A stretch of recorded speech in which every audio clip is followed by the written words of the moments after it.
All right, it's 6 o'clock. So we will call the meeting to order. We currently have 6 of the 7 members here, and we are expecting the other ones shortly. This is sort of an abbreviated meeting. So for tonight, we're going to allow 10 minutes. This is really carryover from another meeting, but we're going to allow 10 minutes of public comment. So if anybody who's here wants to make a comment, if they can raise their hand. Michelle, may Yep.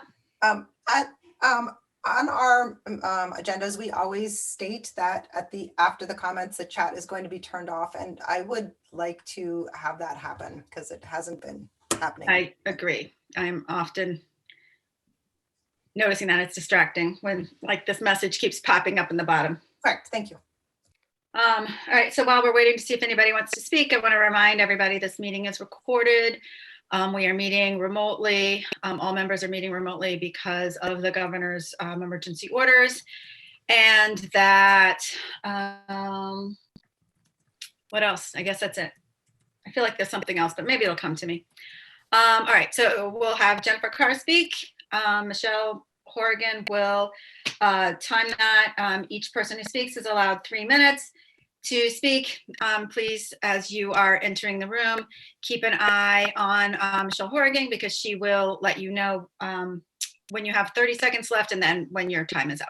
So we'll recognize Jennifer Carr. Jennifer, you should be all set.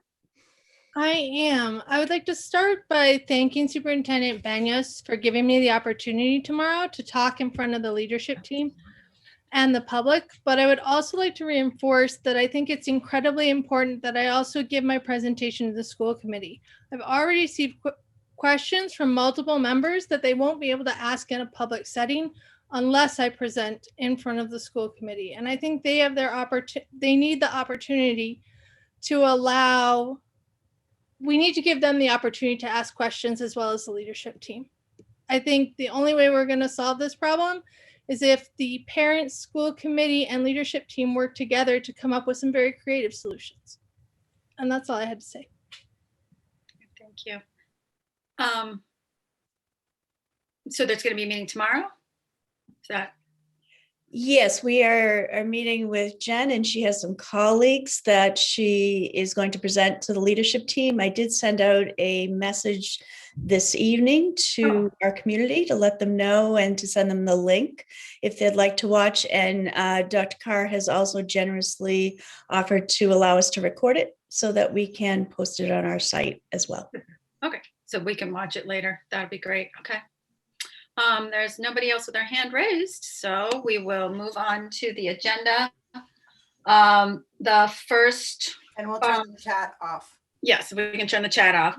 Yeah, you should be all set. Super, thanks. So the first item on our agenda is the Student Opportunity Act plan. This was discussed at our last meeting and presented. And there was a vote not to submit the plan as it was written. So Mary Beth and Vinny have been looking at the implications of that, and Mary Beth has gotten new information about that. And so they're going to present that tonight. Okay. So I'm going to share my screen for a brief presentation.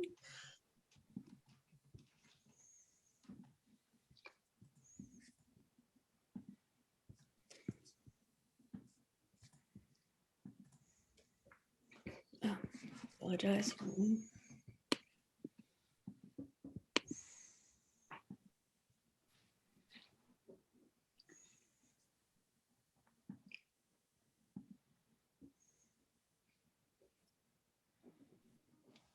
So I know one of the things that is happening for sure is we're all drinking from the fire hose and trying to wrap our heads around a lot of different pieces of information. So I wanted to provide a couple of other background pieces of information, and then have Vinny speak to some of the financial thinking associated with the SOA for the board to consider. So we had a lengthy conversation last meeting regarding the Student Opportunity Act plan that was submitted to the state. Just a quick review that funding was not made available for SOA this year, but because of the way that the law is written, we still had to fill out a plan. So a plan was submitted that was in alignment with some of the goals that we have in our district. And again, when I spoke to the folks at DESE, get started, get better was their motto. And they basically said, just get something in. We know that people are under the gun related to COVID, but it is important that there is a submission that is in and approved by the school committee.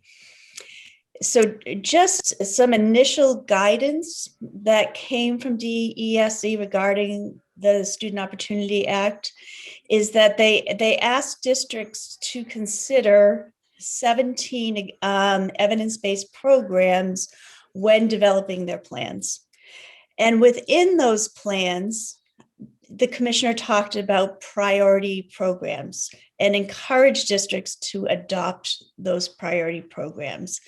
And one of the things that is linked to these priority programs that are strongly supported by research is that the state was also intending and is also intending to provide additional funding for districts that have plans in this area. So the 3 areas that were designated by the Department of Education were to expand access to kindergarten and pre-K. With pre-K. Then there was the approach to research-based early literacy programs, pre-K and early elementary, and an early college program. One of the 3 of these aligns really closely with what was submitted last year in our SOA plan and what is aligning with our district goals. So goal 4 of our Hamilton-Wenham district goals indicates that we are working on K-3 student experience to build that out and to ensure that we have a robust intervention program, because we know that when this is probably the biggest bang for your buck in any district, this idea of early literacy and getting students up and running, learning how to read is a critical piece, regardless of the subgroup that you fall in. That this skill that kids develop at a very young age opens the doors to everything else, right? One of the things that you often hear about is there's a time and space where kids are learning to read, but then there is a shift where you read to learn, right? And so this investment in ensuring that all of our students are reading and are getting the support they need to get launched is really critical.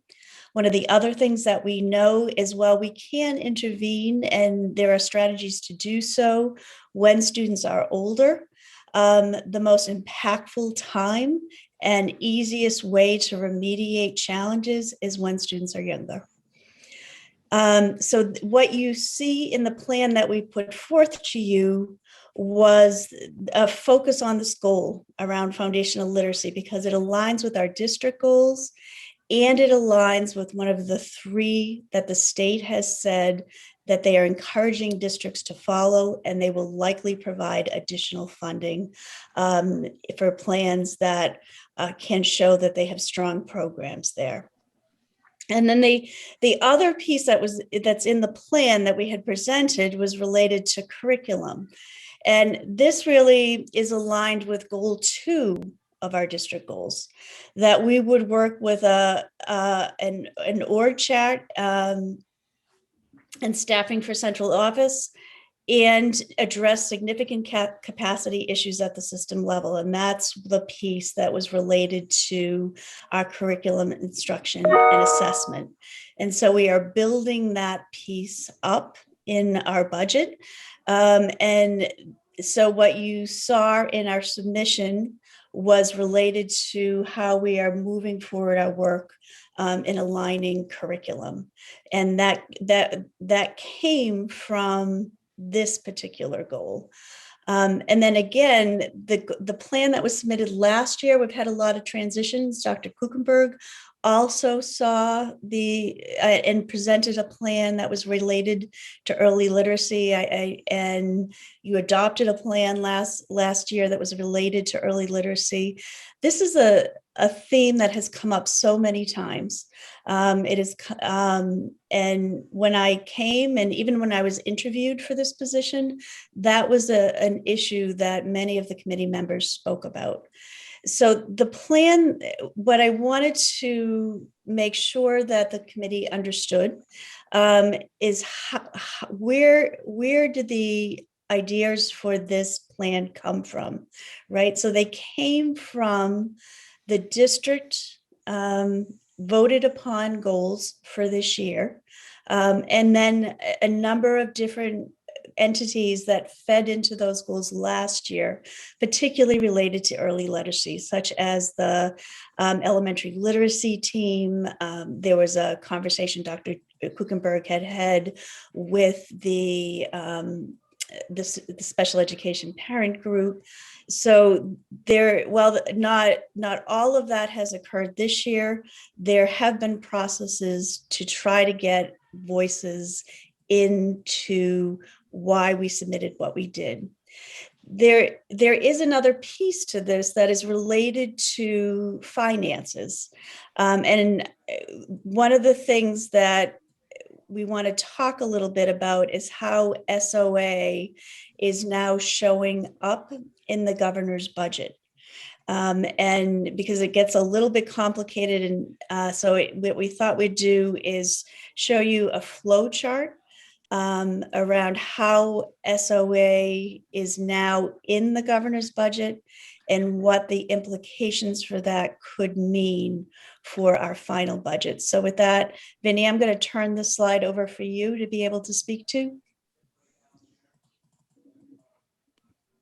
FY22 tentative budget for Chapter 70 was based on the assumption that there is no SOA funding and that we were going to receive a 5% reduction because of our reduction in enrollment.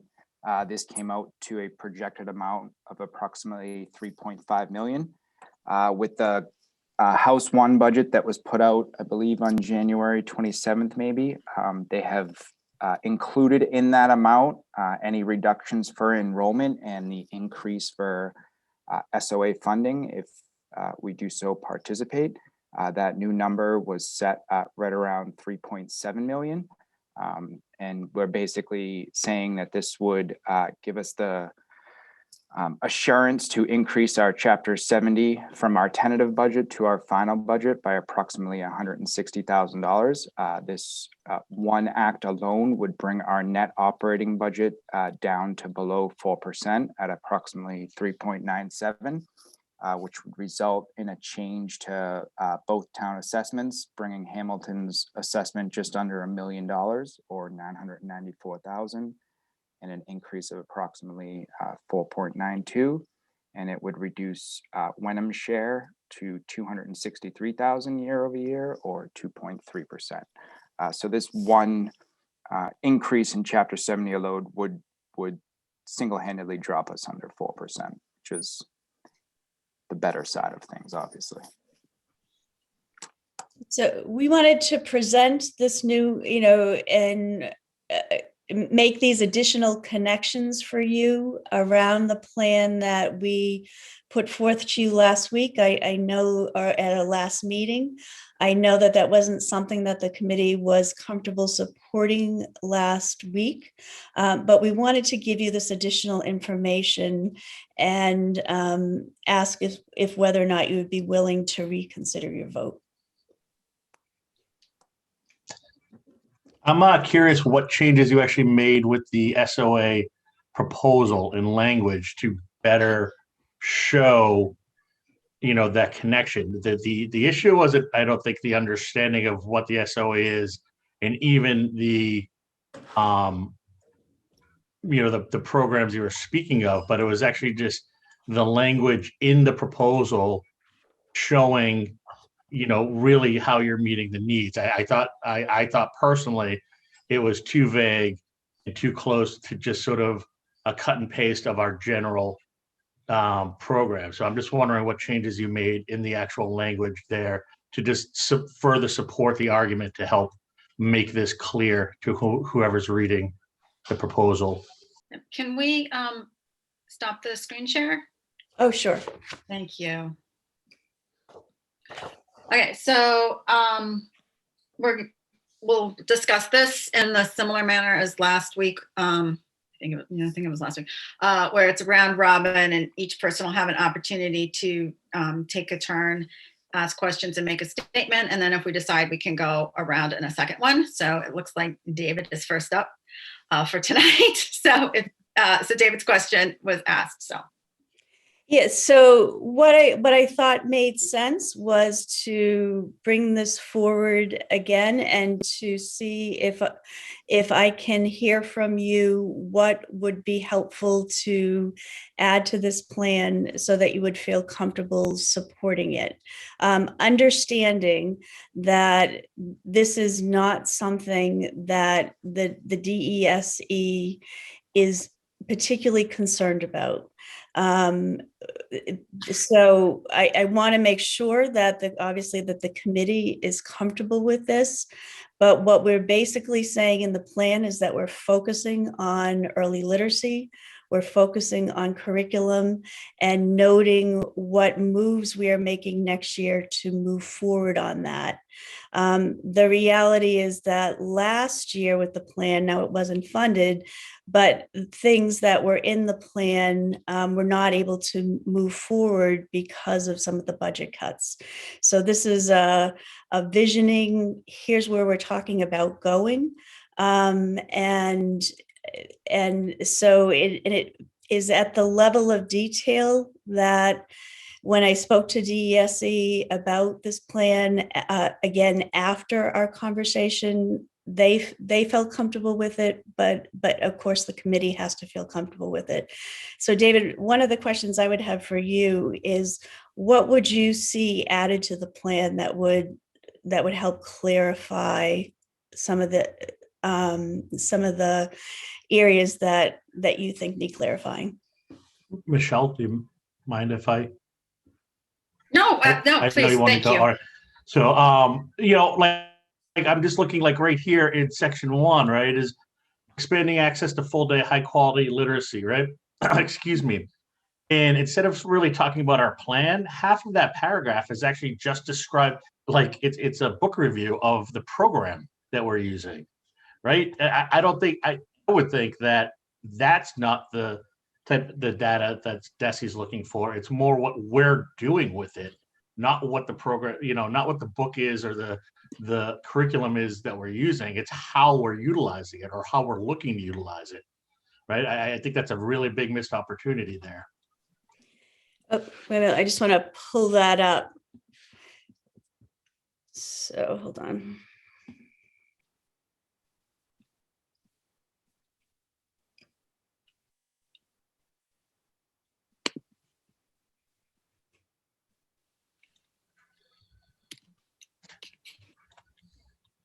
So page So 1. with the literacy, so I'm looking at, please describe the first program. So it's indicating that there was a literacy task force last year, that we needed more implementation of science-based reading practices and more robust, consistent tier 2 practices. And so would it be helpful, and then what we've included in the budget for helping to move this work forward? So would it be, we are a lot of the work is on hold until things settle down a little bit with COVID, but we are working with a couple of consultants to help us really build out that tier 2 program. That is work that will continue, we're still in the design phase of that. So it's difficult for me to give a lot of details, but one of the things that I could indicate is that we are working to build out a detailed plan with several consultants that will include the collaboration of teachers and administrators. Would something like that be helpful, David? Excuse me. Yeah, definitely. And I actually just want to add a note that when I was just referring to that, I was looking at the wrong piece. So I apologize. So I will gladly push my time over. So now I'm looking at the right thing and totally embarrassed.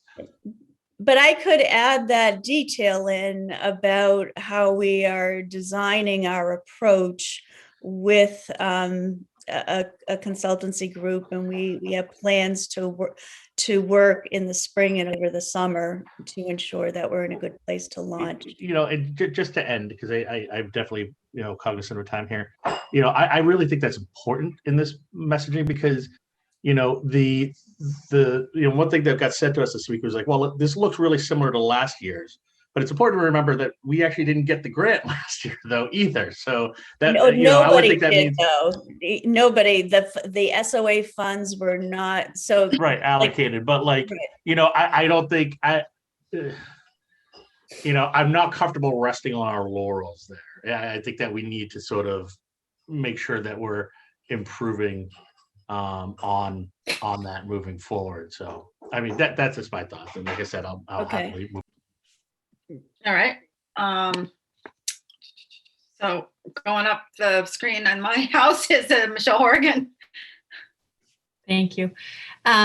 Mary Beth and Vinny, the $160,000 available in the SOA, is that it, or are there more funds available that are contingent upon the SOA plan? Yeah, there are additional funds available. The plan has to be approved by the school committee in order for us to be eligible for those funds. So in one of the slides, because this plan, if it were to move forward, is focused on early literacy, that is one of those 17 areas.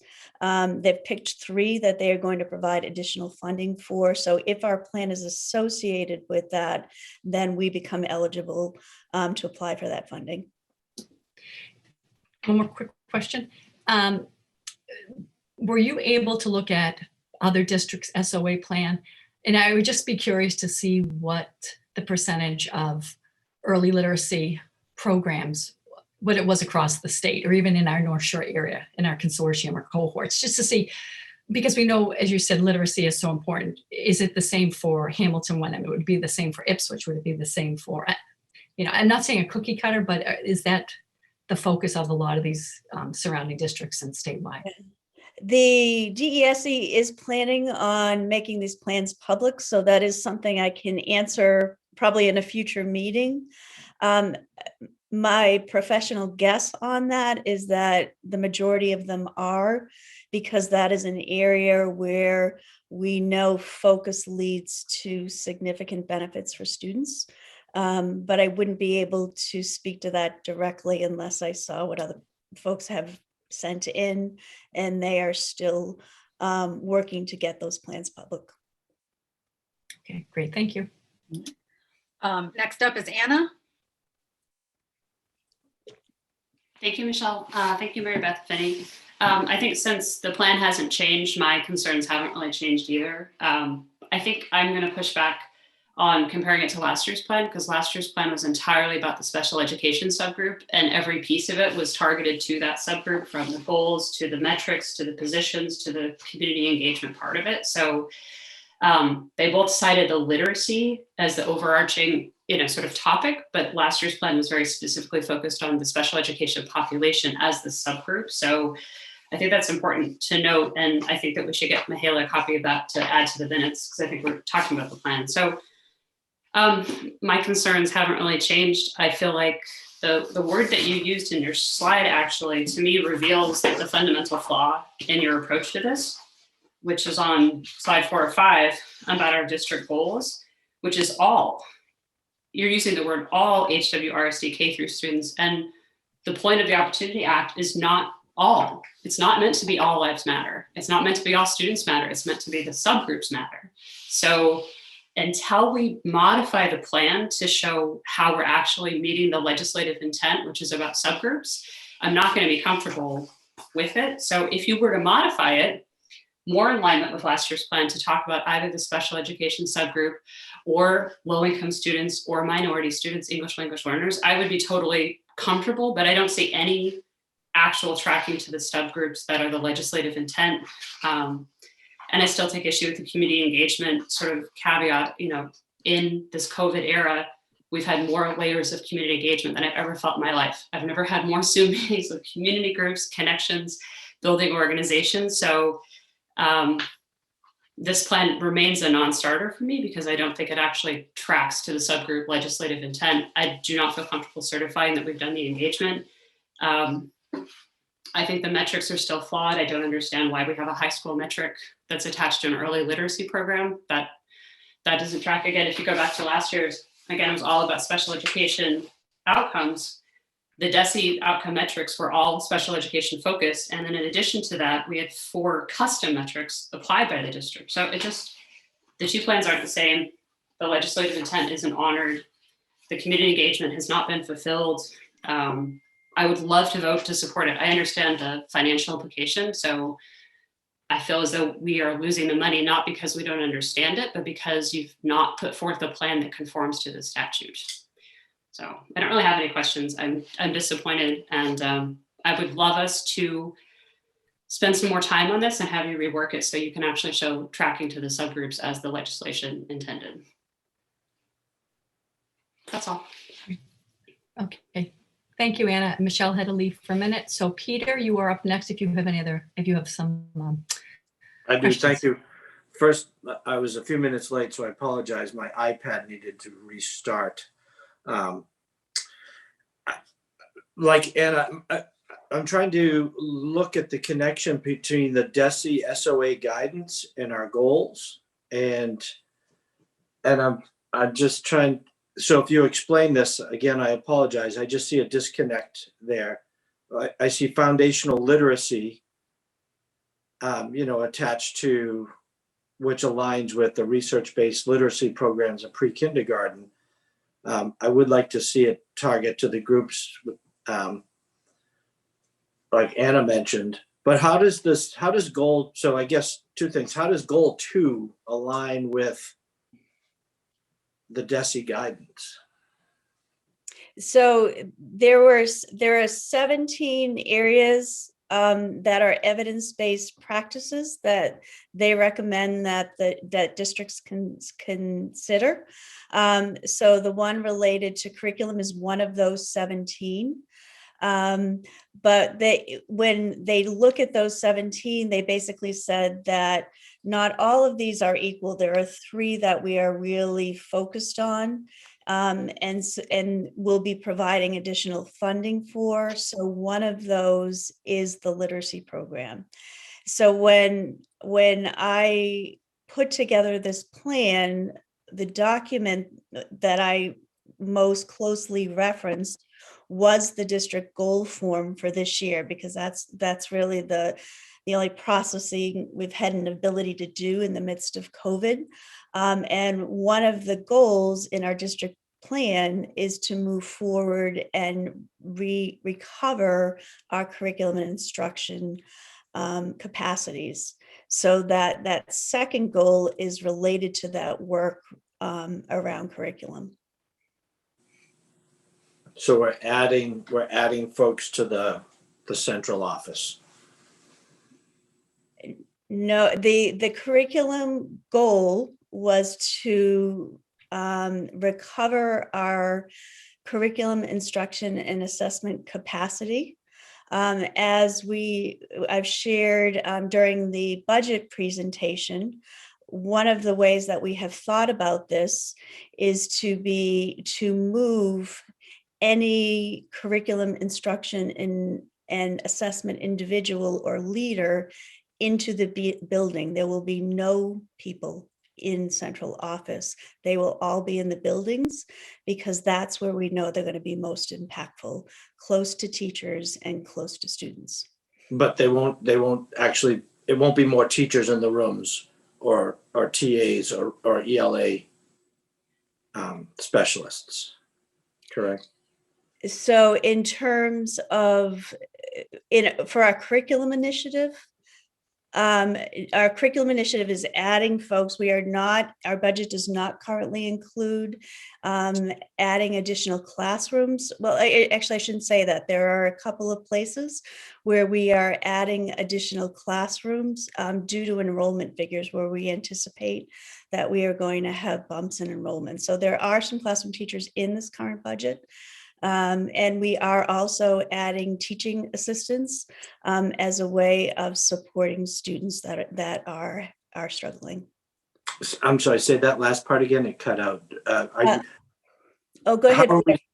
How are we supporting, creating that a coordinated and robust intervention program? Are we adding folks to help the students who are most in need here?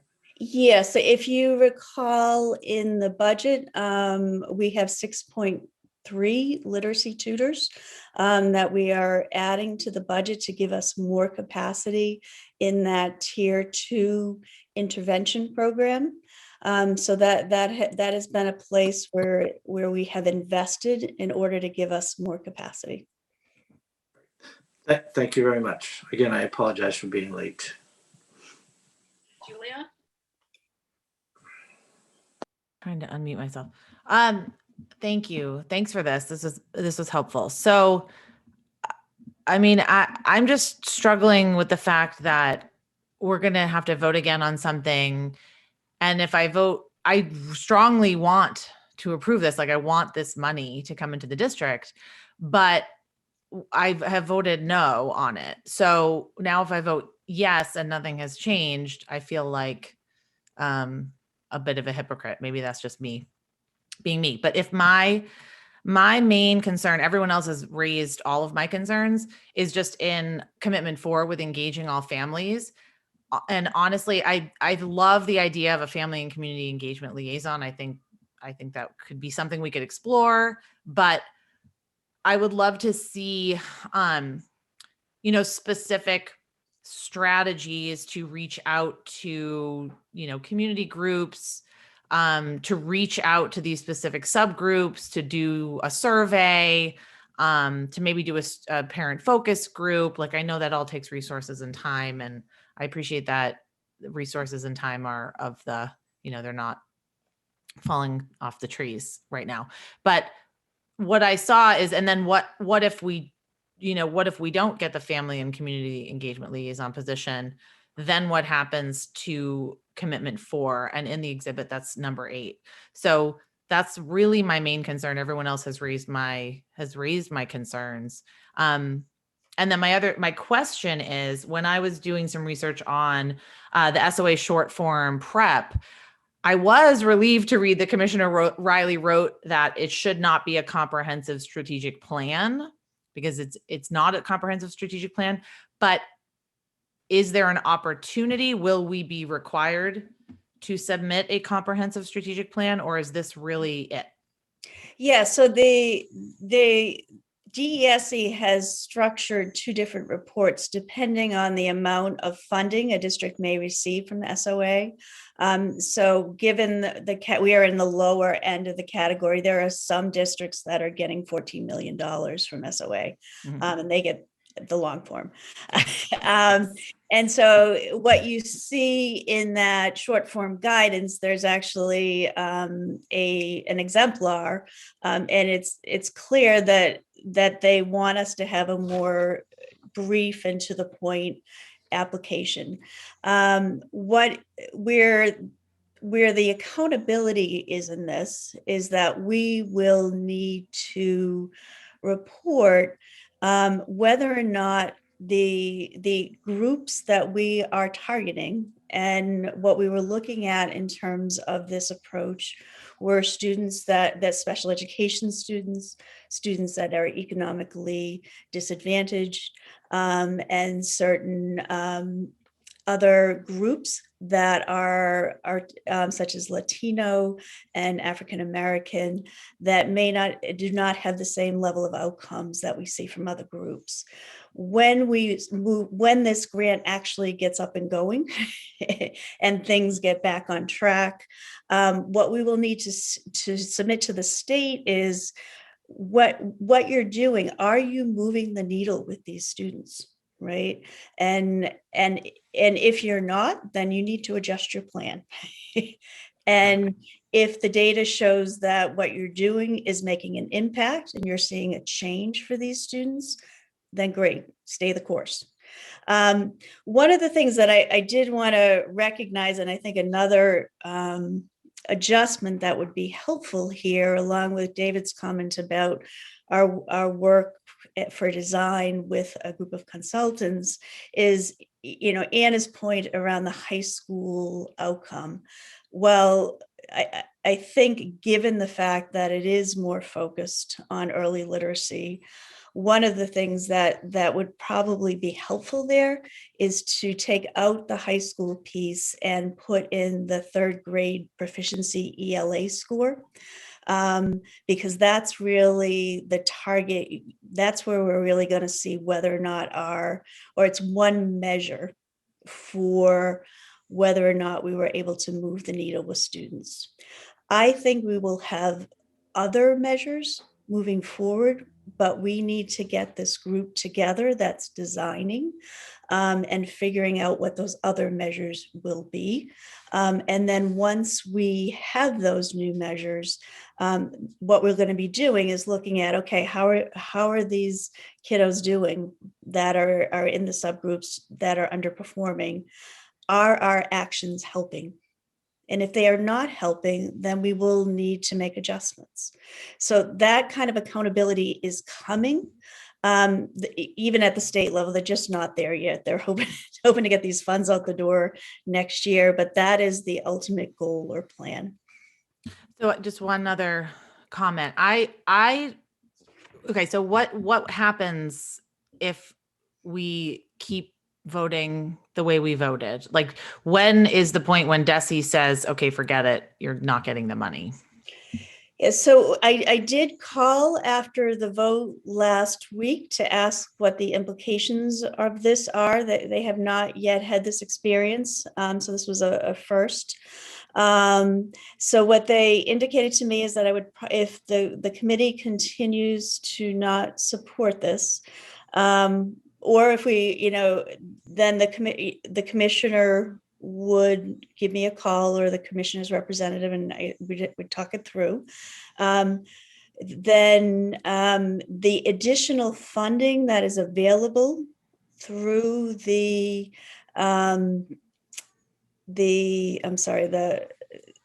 alignment with the early literacy program, we would not be eligible for that, and that is likely coming out. Extra funds. The extra funds, we will not be able to apply to that without a school committee approved plan. Mm-hmm. So, I can, I'm trying to take notes here about what would help folks feel more comfortable.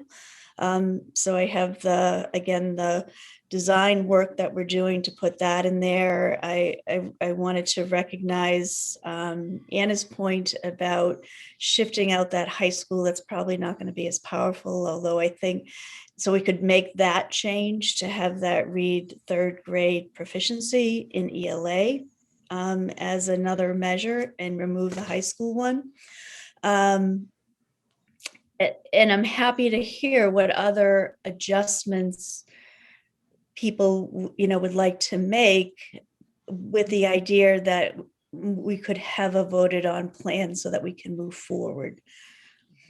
Just one quick, just a statement. I do feel like, I think if we voted for this to pass, which we all definitely want it to pass, I just don't want it to kind of go by the wayside and then never revisit it again. So maybe if we could make some plan where it's every few months we revisit it, we look at the metrics, I'm just not sure. And I also don't know if that's in the purview of the school committee to do that. Yeah. But what I don't want to happen is for me to approve it based on the fact that I'm trusting you to make the changes and then have it never be spoken of again. So that's my only concern, but I Yeah, rest. so a couple of reactions to that, Julia, is that, like I said, I have 2 items right now that I can change. And if there are any others, I would, I can make that change. I can send you the updated version once I've made those edits. This is something that the committee will be asked to continue to revisit. Oh, good. This will be an annual report that we will have to submit, again, with that accountability to those subgroups. How are they doing? Are the actions that you're outlining actually moving the needle? That's what we'll be looking at, right? So that's one critical piece there. The other piece is that we've been talking about the strategic planning, right?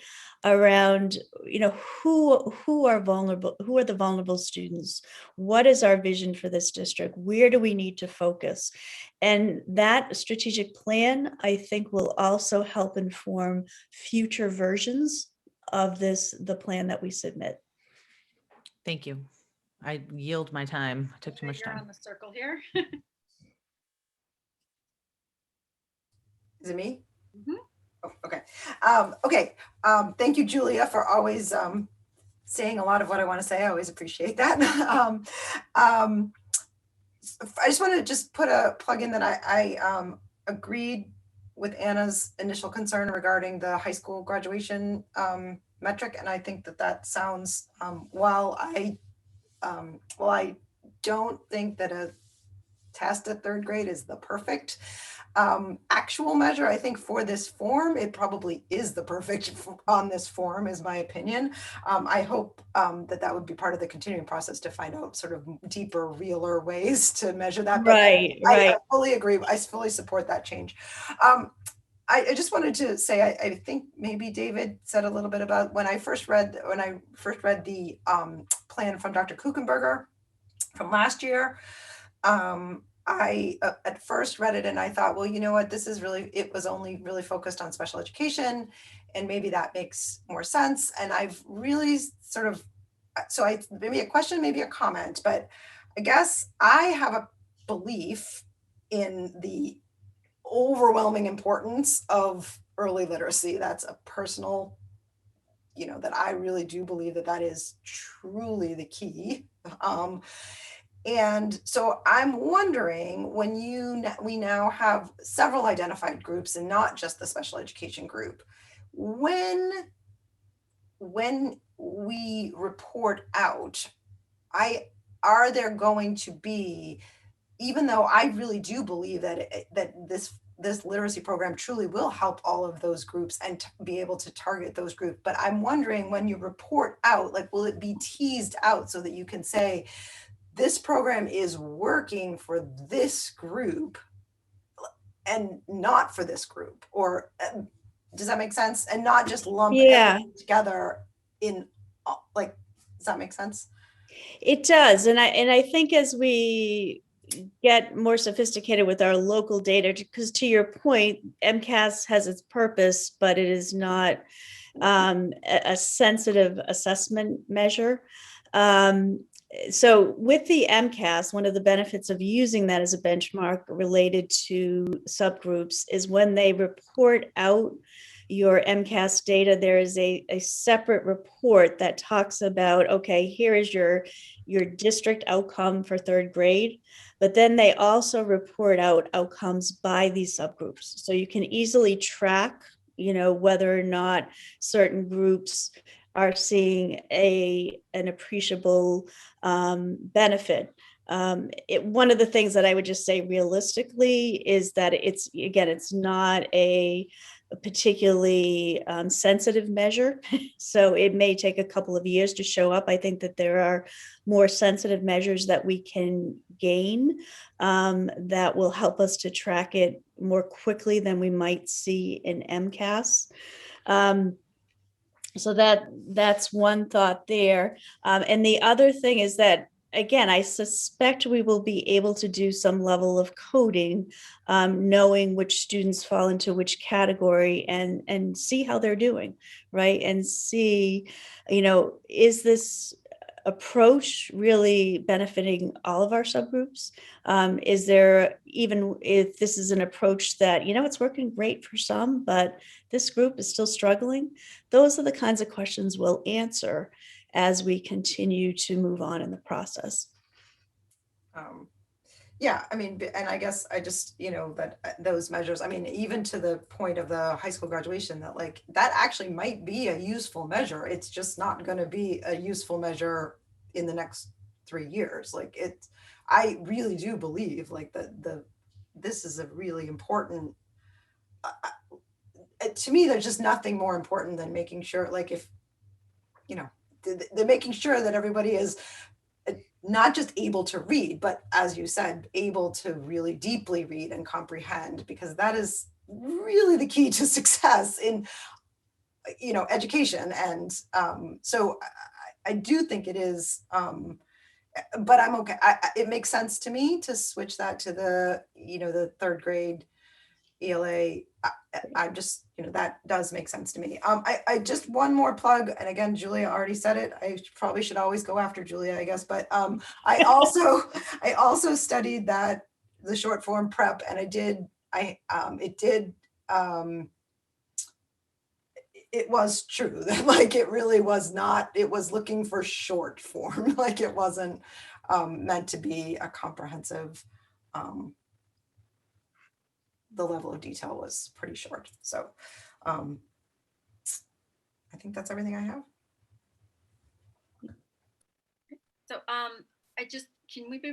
so is the total allotment 160 whatever thousand, or is the total allotment from the student opportunity more than that?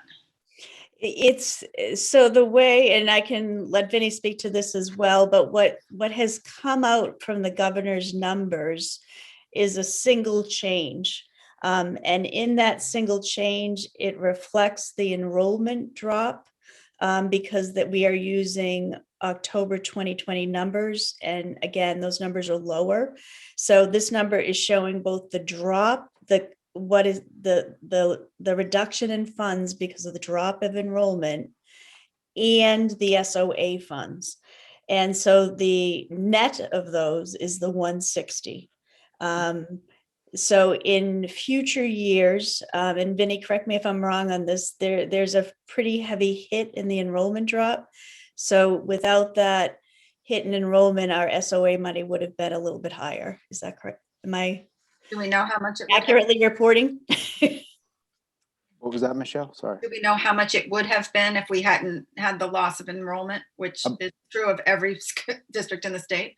Yep, about 230 grand. Okay, thank you. That's really it, because for me, I think that focusing on early literacy is the way to go. It was when Mike Harvey walked through the door, he had us move to comprehensive full-day kindergarten for free for everyone because he saw it as an issue. Dr. Kuchenberger walked through the door, she saw it as an issue. And now that you've been here, Mary Beth, you've seen it as an issue, and it's time to start taking not baby steps, but maybe taking toddler steps to address it. So how do we want to proceed on voting on this? I know there was a question about how to vote.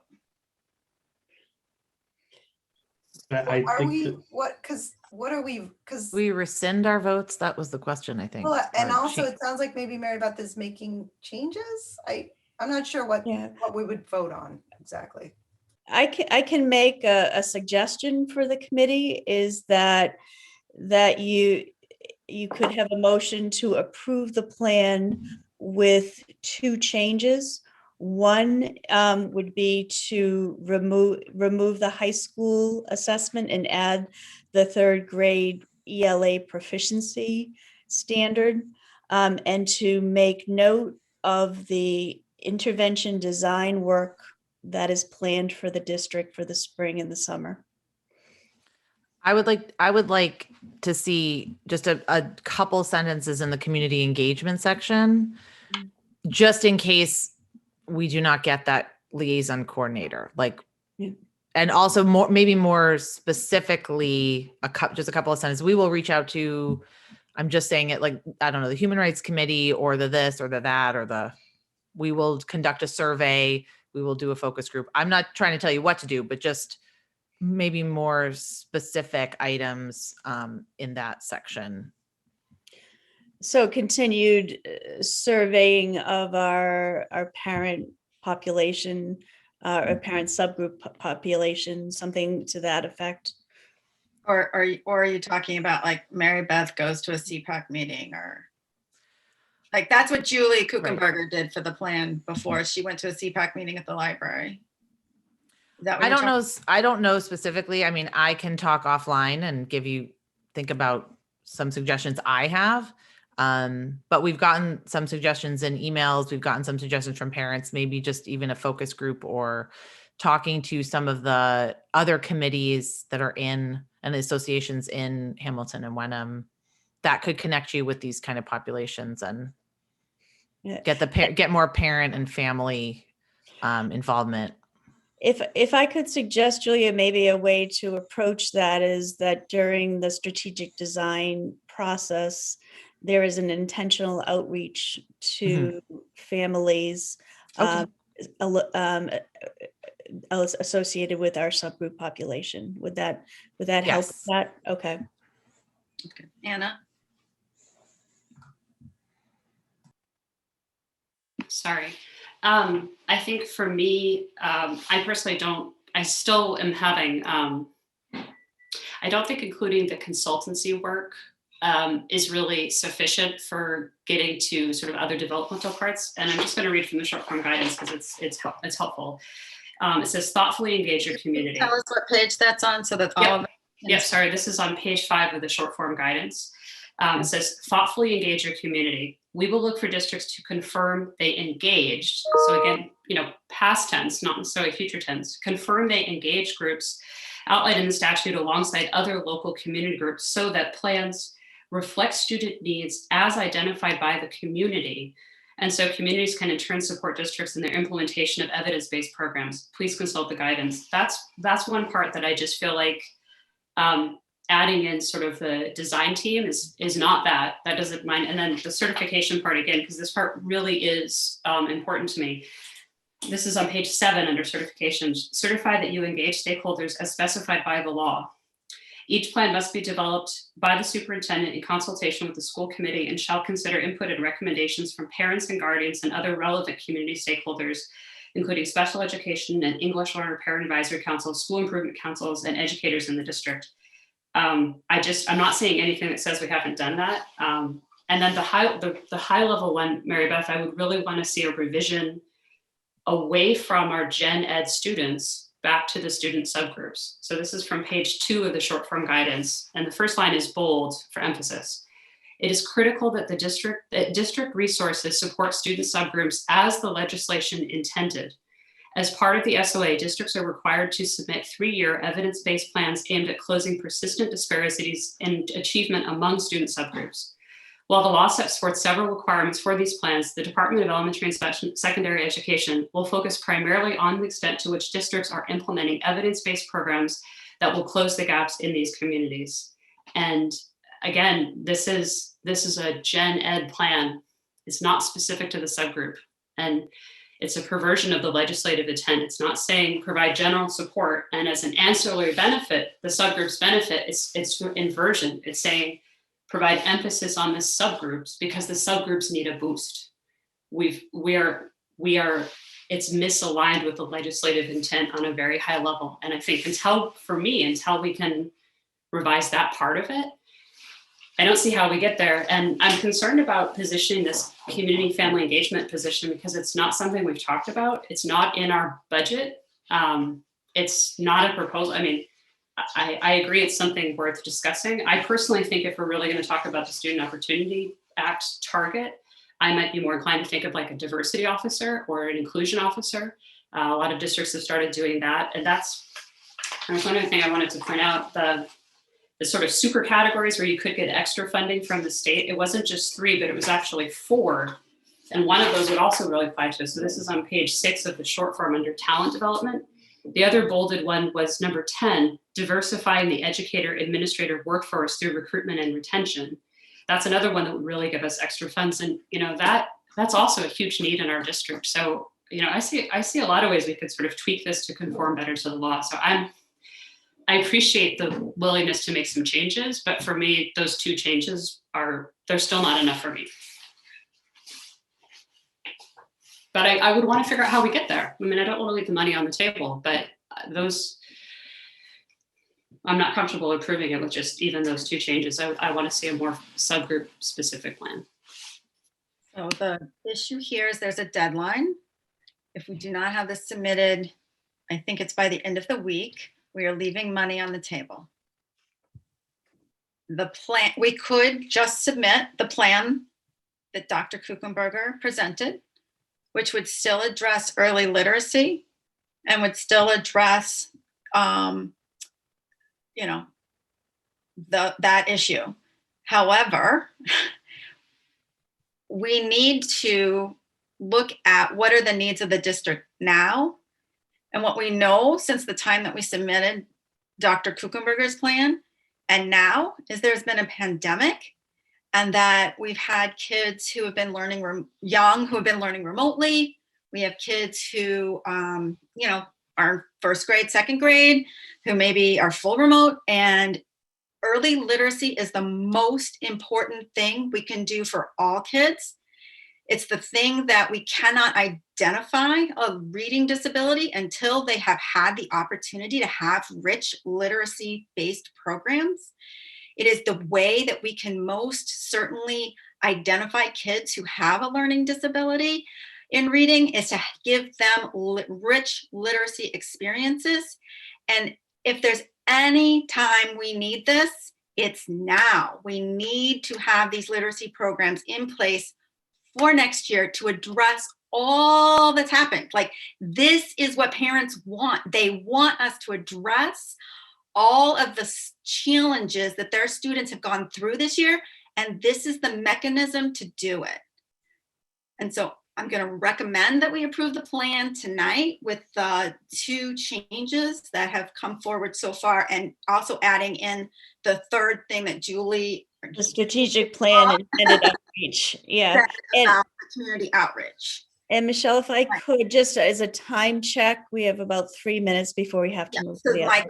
question is, there was a question about the mechanism, and I said that I am happy to talk about the mechanism if we need to rescind and vote, or if the body is interested in just voting directly. So There's a problem I have with voting without making the changes, because I did that back in August, right? Saying that I wasn't happy with the plan, they needed to be expanded upon, and wanted to actually see the plan being updated. And, here we are, 6 months later, and, we're still sort of, there's people just cry. I've given up. There's people just crying for, what our actual COVID plan updates are, right? So I have a hard time voting in good faith that something's going to get done at this point. The other part of this is, like, it really can't be pushed on us that we're backed up against a time limit, right? Because I understand that we didn't realize that this had to be submitted again. And so we were sort of already late starting the party, but we voted it down last week, and you've given the exact same plan back, right? To the point where I don't even think you've actually read it, because there's some stuff in there that shouldn't be in there as a public document that are just laying there. And, that's just really bad to me, and, so I have a hard time just sort of feeling bad that we're up against it, even though I feel really bad that we're not, that we're running the risk of not, getting this money. But I don't feel that I'm at fault of that at all, because I, expect a higher level of sort of service from this. And I expect that last week when I said that the language was not sufficient, that I wouldn't be getting the exact same language a week later.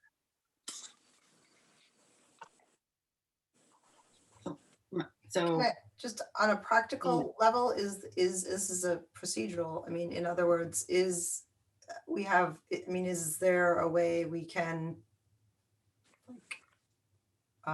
recess and at the end of the night, Mary Beth can bring this back?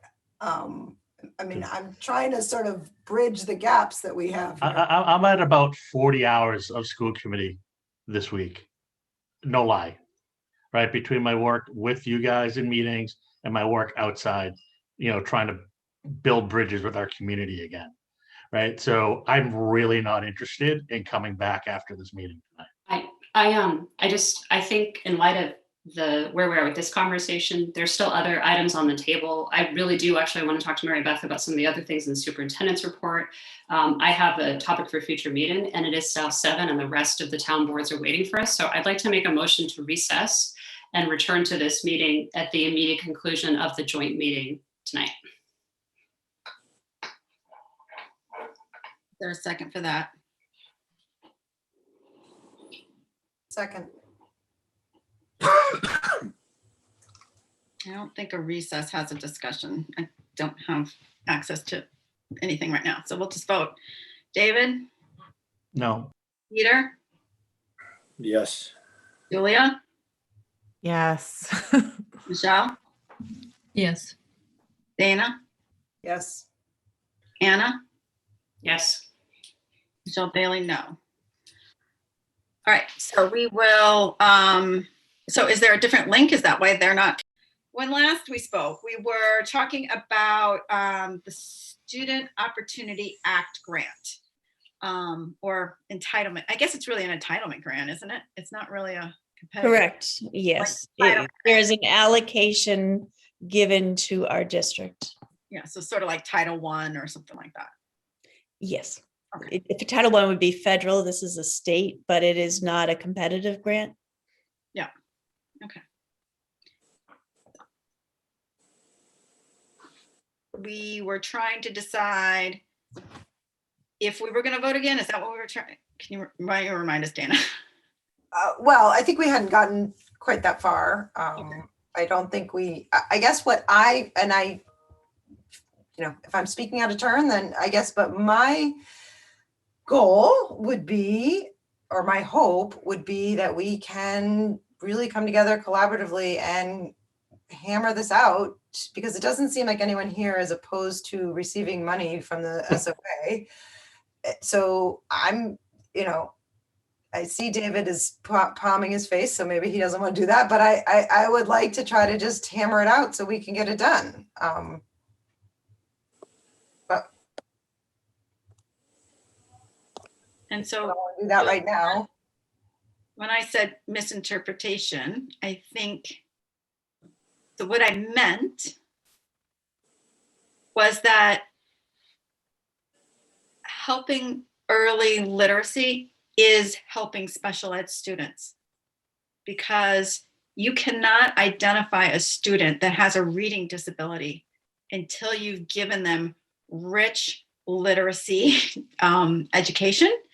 And so if we can't provide that as a district, then those identifications are going to happen later, which makes it even worse and puts us in this position where they become not only identified later, but they also become like harder to catch up. So I interpret early literacy as addressing the needs of students in the subgroup of learning disabled, learning challenged, accelerated, and just your neurotypical kind of kid. So I don't think you're taking away from any subgroup by providing everyone with high level tier 1 and tier 2 instruction.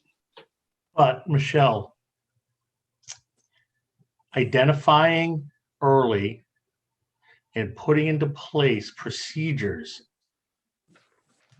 to identify these students with reading deficiencies, and implementing level 1 and level 2 services will be beneficial for the entire population. Right. We're not saying the same thing, Okay. right? And that's what is really the crux of this argument, right?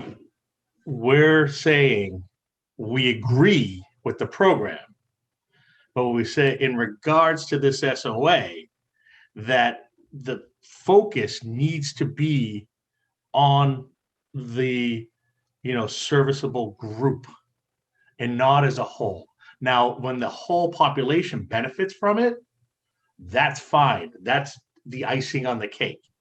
But to say we're going to do this for the entire district and it'll trickle down and hit everybody at those lower levels, that's not the language we're comfortable with. Right? And it's not semantics, right? It's not the same thing. Right. So to sort of say, okay, we're not comfortable with this language because it's not meeting the base demographic that this grant is actually for, and that who we're trying to target with this. And then to come back a week later with the same exact language, trying to explain to us what the grant is for, is tone deaf. Right. And then we explained it earlier again. And here we are again. We're asking for the language to actually be specific, right? And even though the commissioner might say, well, you don't need to be that specific because it's a short form and, we're at the lower end of I'm not okay with just, okay, well, let's pass this in, right? I am very proud of this district. I am very proud of where we are. And I think that we should not be cutting corners, especially when it comes to those underserved communities, right? Within our district. David, the application from the state says high quality program components for early literacy is a comprehensive approach to early literacy, begins with the adoption of high quality literacy core curricular materials that have evidence demonstrating that they are aligned to the standards and to a research-based reading instruction. Thank you again for explaining something I already know, right? I understand.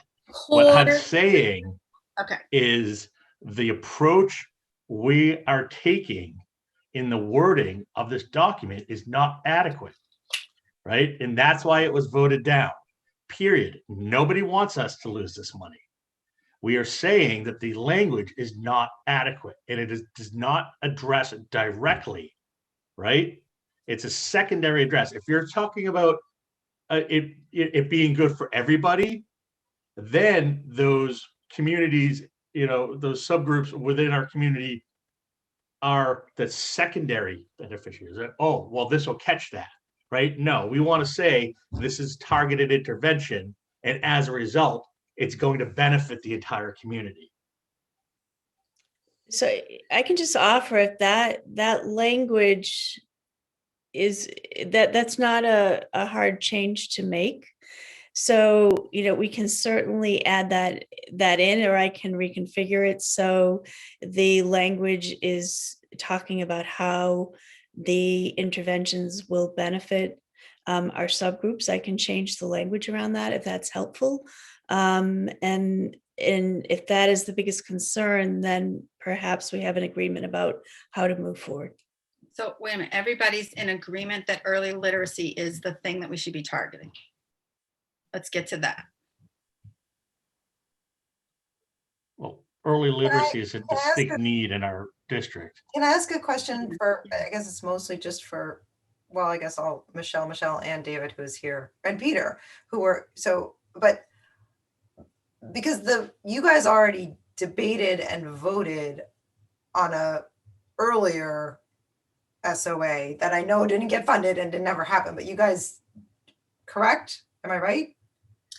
And Yeah. that, right. And it was very, very similar to this situation.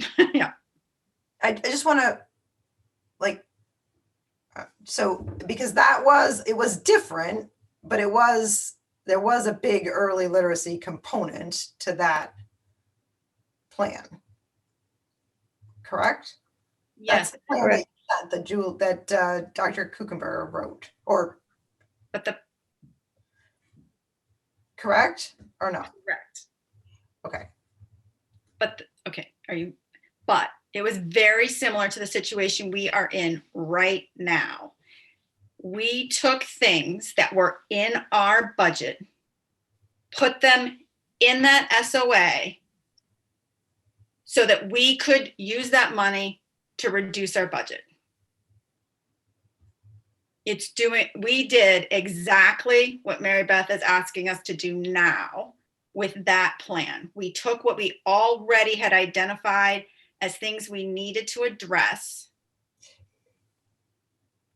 Not we, Julie, and wrote that thing, that plan, so it could offset things that were in our budget already. Because Why we got some of them, we got the BCBA because it was already there, even though we didn't get the money. So today I actually went to a chapter 70 MAS. Oh, did you? The lunch thing? Yeah. And the SOA was not the main portion of the workshop, but it was. And I mean, I guess it was, I don't want to say the wrong thing, but it was sort of implied that that's often the way that this is budgeted, right? That it's packaged with your chapter 70 as just building your budget. And so the idea of, because I guess I'm fearful that the public will think, or that other people will think, that if we were to get this money, that it's like, so the extra, that we're going to then build some other thing with this if we get the $160,000. And I guess my concern is that, like, that's not really how it works. And, you know, if other people disagree, but that it's going to pay for,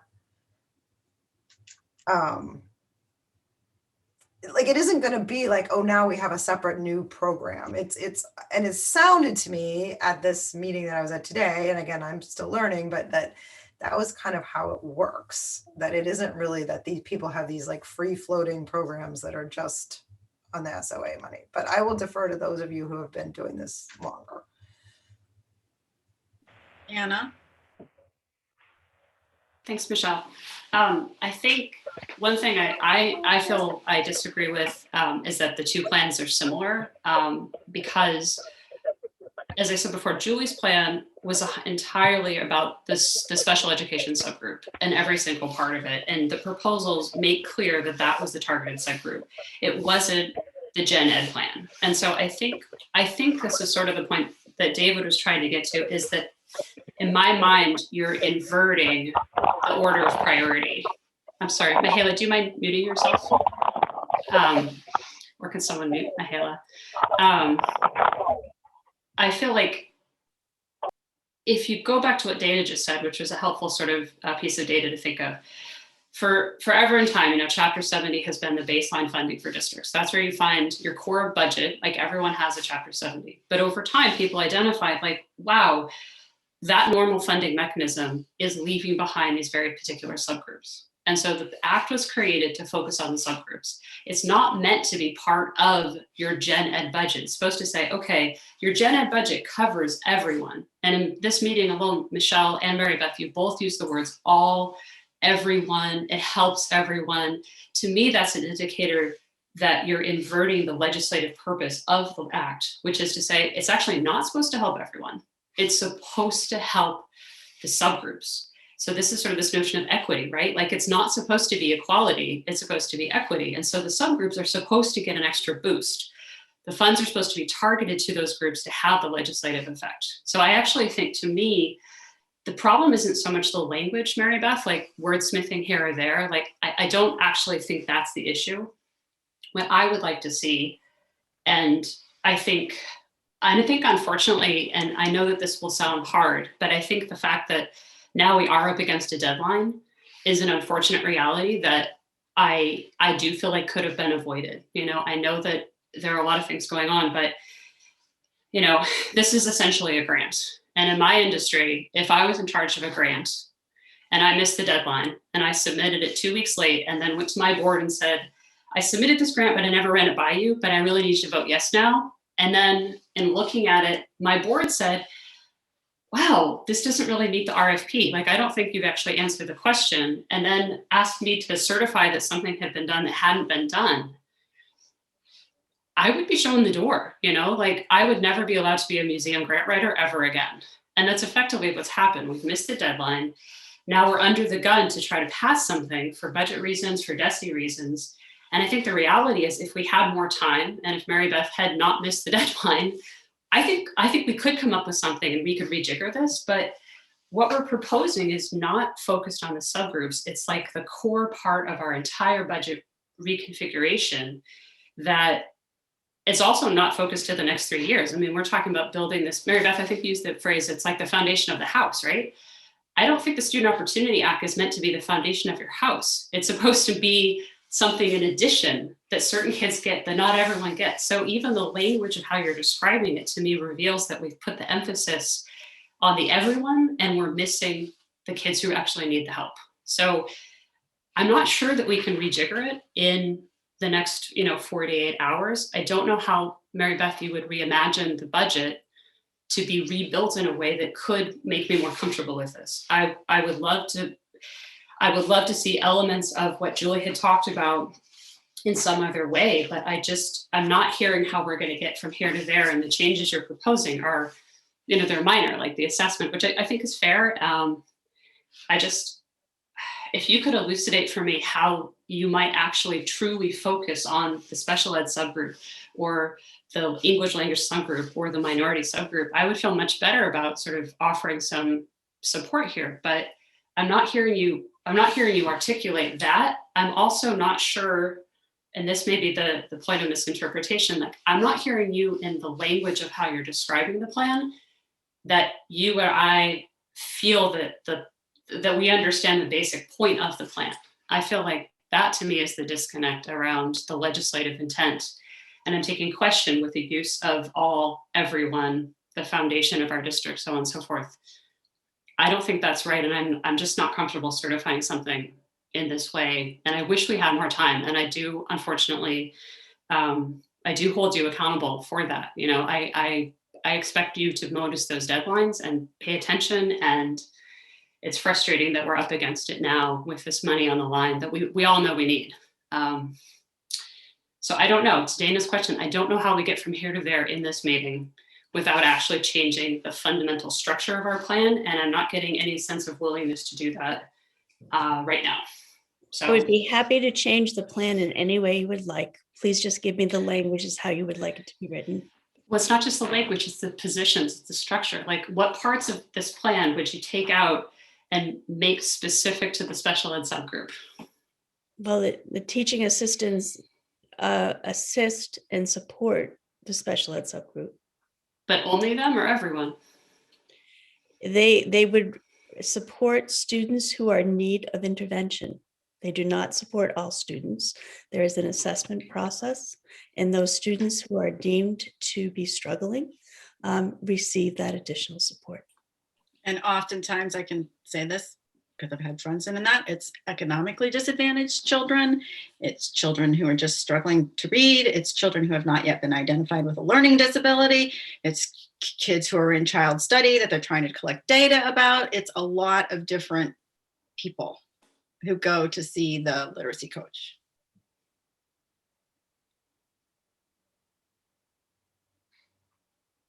So where's that on the SOA? It's in the literacy TAs and in the literacy curriculum person to instruct them. What literacy curriculum person? The overall education curriculum leader? There is a literacy director of literacy for the elementary level. If you will recall, we are moving our 3 reading specialists and having one single elementary director of literacy intervention. And again, the interventionists are targeted to students who are struggling. And if that is helpful for me to put in this plan, I am happy to do that and explain that. But that is how this plan supports subgroups, because those interventionists are not supporting all students. They are supporting students who have been identified through an assessment process as needing additional instruction in order to be successful. So why are they not being added to the Another special ed population? Because I'm sorry, the special ed line item in the budget. because this is tier 2 intervention, and tier 2 is by definition not special education. When you have when students are struggling in the classroom, the first line of defense or support for students is a regular ed intervention that any student that is struggling can enter into. Part of the way that we ultimately determine whether or not students need special education is a failure for this tier 2 intervention to actually be successful with students. And that is one of the things that is looked at when determining a disability.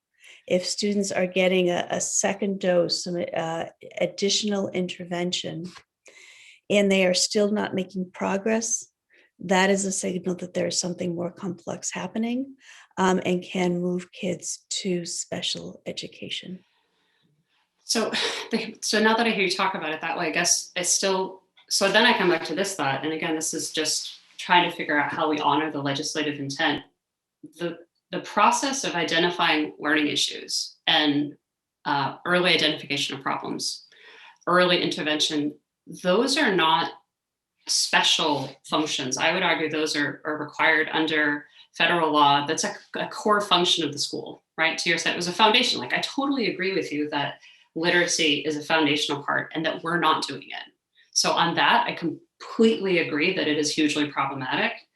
I just don't think that the Student Opportunity Act is meant to fund a core function of your fundamental school operation. It's meant to be in addition to. So I think if the argument I would just share, that's what they've written. They have said that's one of the 3 priorities. But they also say over and over in every possible place to specifically focus on the subgroups. I mean, that's in like every other page of the document. I won't read it again. I've already read it out loud.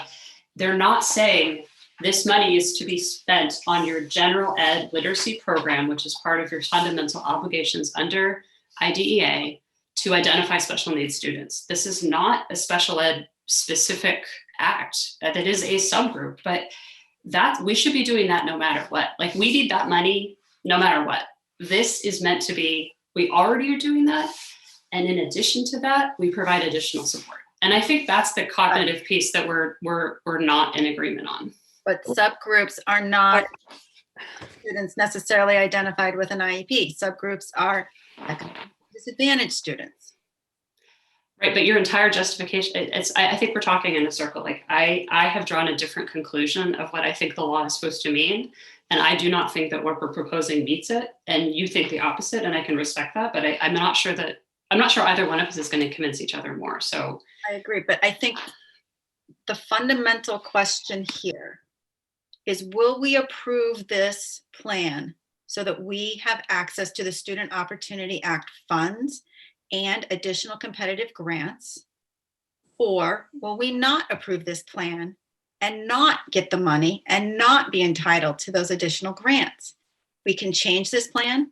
We can submit the plan that we submitted last year because it was a 3-year plan. We have got to figure out what to submit because we cannot let this money go. We need it to be the fiduciary stewards that we are and to help meet our budget with the towns. We need to do this. So how we're going to do it needs to be figured out, and it needs to be figured out tonight. Julia, and then Dana. So I mean, because I've heard that we can change it. People are going to be held accountable. I am inclined to support it. I don't appreciate, I mean, I obviously support early literacy. Like, that's not my issue with this budget. So I don't want anyone to think that I have a problem with funding early literacy, because that's just not correct. My problem, I have many problems, but my one sticking issue is the community engagement problem. And if we can get that figured out, and I know, Mary Beth, you're taking notes, and actually we talked today, and like, we just honestly, I've expressed to you these concerns. So if I know those things can go forward, and I do have faith that we can move forward and we can actually push these issues even further. I just have faith that this can go through in a way that all of us can be satisfied. So I just wanted to say that I'm not opposed to early literacy. And I'm actually very pro early literacy, but my problem was the community engagement piece, specifically, a lot of other pieces, but if I pick my battles, that was the one. But I feel like I got it addressed. Thank you. And Dana?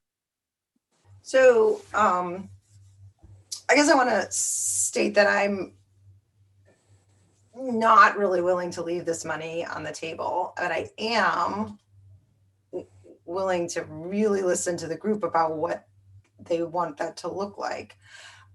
When you have when we have a contract agreement, or when we have a policy or something, and we have an issue with the current, when you're trying to recreate a new one, what you do is you fall back on the old existing policy or the old existing contract that you all agreed on.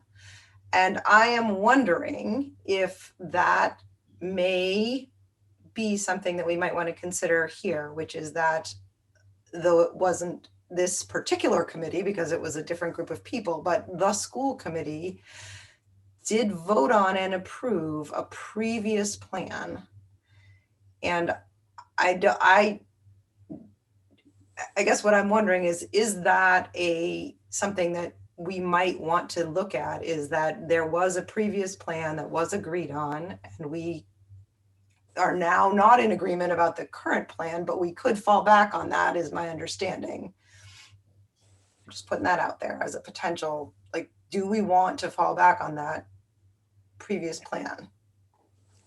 From my perspective, Dana, I think that would be just fine. And it was, again, I assume it was voted on and approved at the time. So.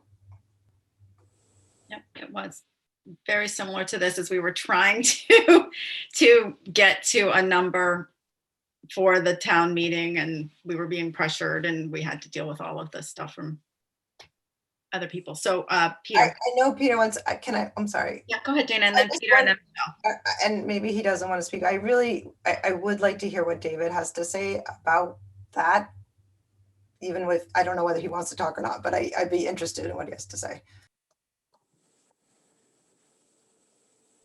I've already, well, not to sort of take Michelle's job, but it's not fair that I've already spoken and Peter hasn't had a chance to speak. So. Sorry.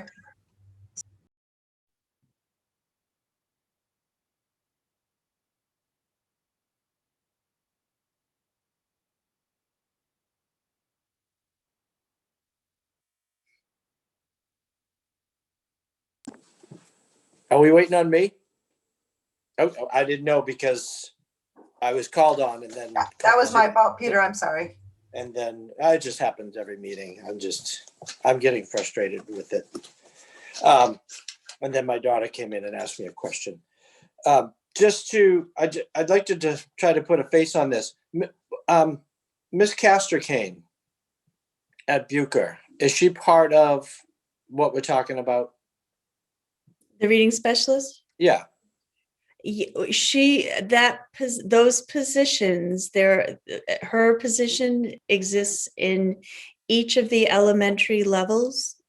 And so what has been proposed to the committee in terms of the restructuring is that we are pulling the reading specialists out per school and having one central elementary reading specialist and hiring more teaching assistants. So yes, her position is impacted. But Mary Beth, add the point that no teacher is being let go.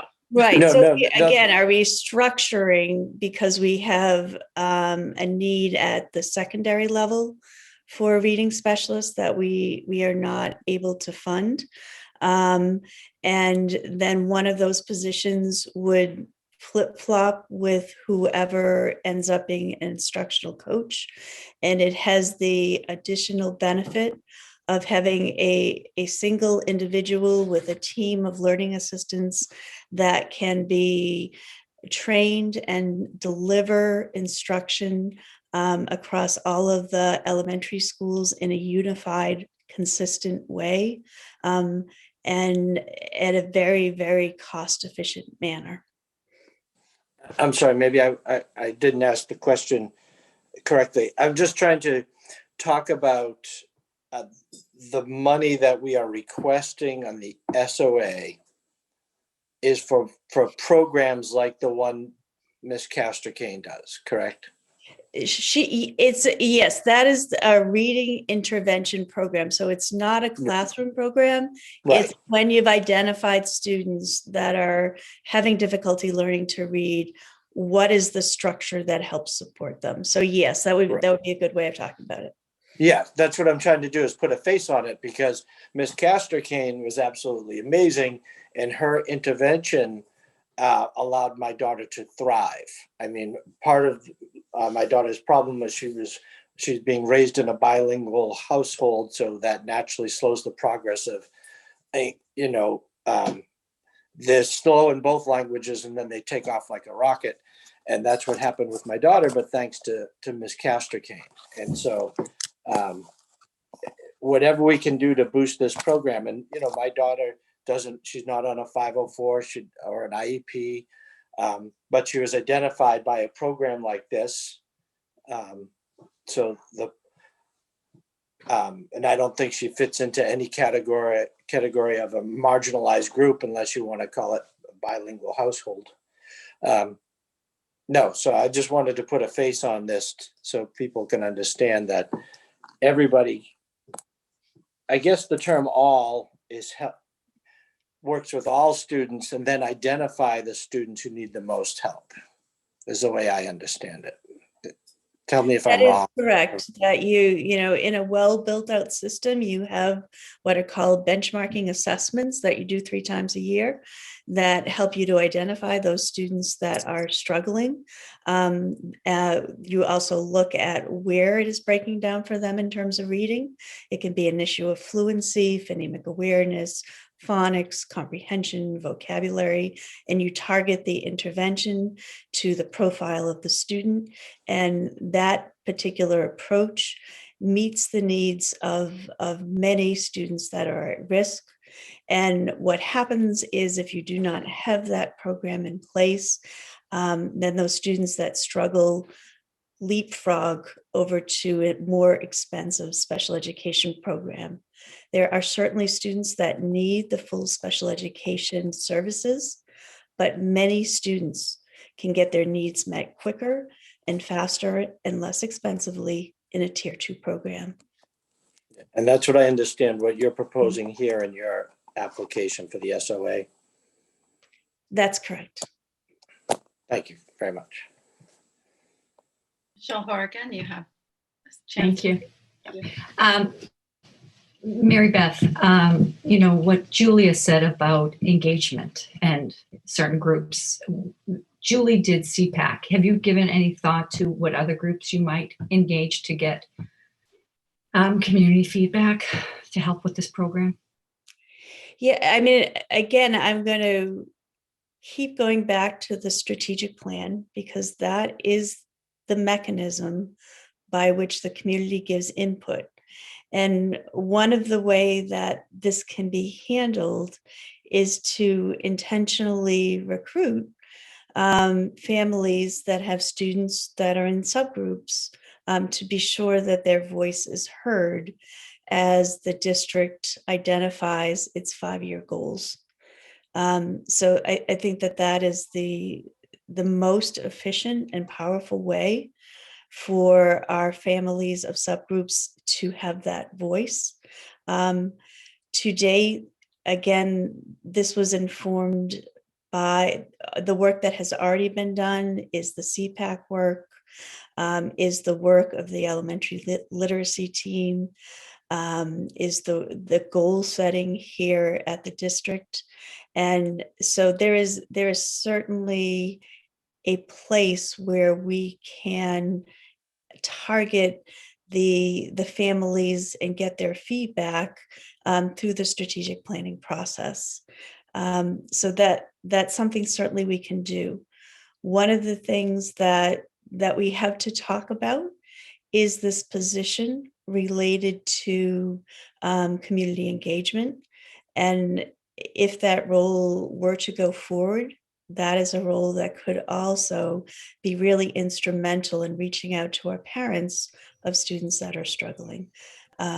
So again, this is intended to be a plan of what we're going to do this year with the funds that you got for SOA that we didn't get, right?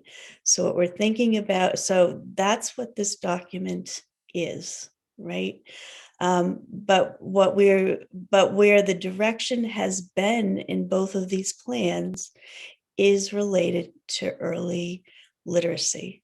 And what I am happy to do, if the committee would like me to, is to rework the wording so that it is showing how these intervention programs are going to serve our subgroups. There's certainly a way in which I can recraft that language to help with that, if that's a sticking point for the committee.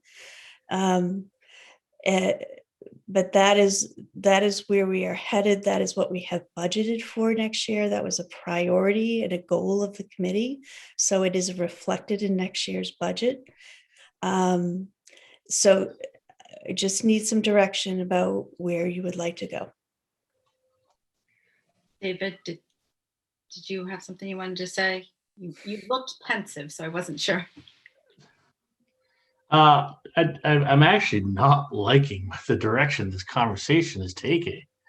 While I appreciate you now saying you'll go back and update the language, one, I said that last week, right? So this could have been said and done. But two, I don't like the idea that instead of saying, okay, I hear what you're saying and doing it, you're continuing to defend what you've already written and just sort of trying to appease us to get the vote to go through rather than actually hearing what's being said and what the problems are, right? The distinctions between last year's SOA submission and this year's submission are significant, right? And it's the way they're actually addressing the population, right? That's key to this. And I am alarmed that this isn't getting through.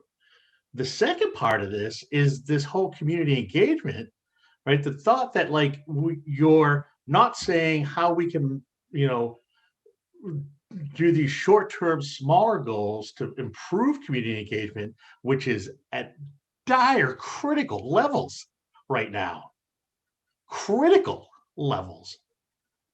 And you're putting it off toward as part of what's going to happen. Yes, having this be the part of the district goals, the 5-year plans will hopefully increase that. But we need to make build some bridges right now, right? And then so I'm really wondering how much you're hearing what people are saying and how much we're actually annoying you by not just agreeing what you're saying, what you're saying and putting forth, right? And I'm trying to support, and I'm trying to get this, committee moving forward. But it just seems like every time we're sort of pushing to get one step forward, we're taking, multiple steps back. And I'm really, really worried about the direction. And the last thing is really sort of the words that, are going to get changed around on this SOA, right? Because it's a holistic vision that is just completely getting lost here.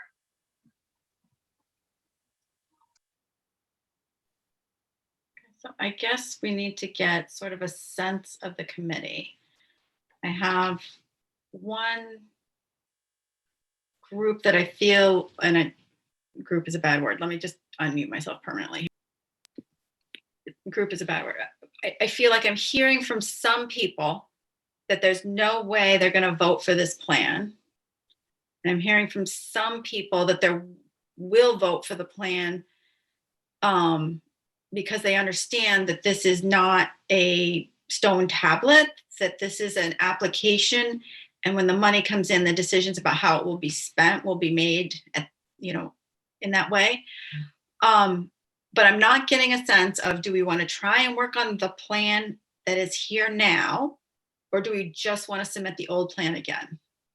So if we can get to that, then I think we can figure out, I guess I need a consensus of, does everybody want to vote on a plan tonight to ensure that we get the money or not? Because if we're not going to try and come together tonight, then there's no reason to continue tonight.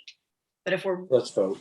If we want to get together tonight, then let's try and figure out how we can get together tonight. Well, that was sort of my, I'm sorry. All right. I Go think ahead. we should vote. That was my question. And I'm glad we all spoke afterwards, but my question is, should we, I'm not making the motion at this moment, but should we put a motion out there to vote for the previous plan?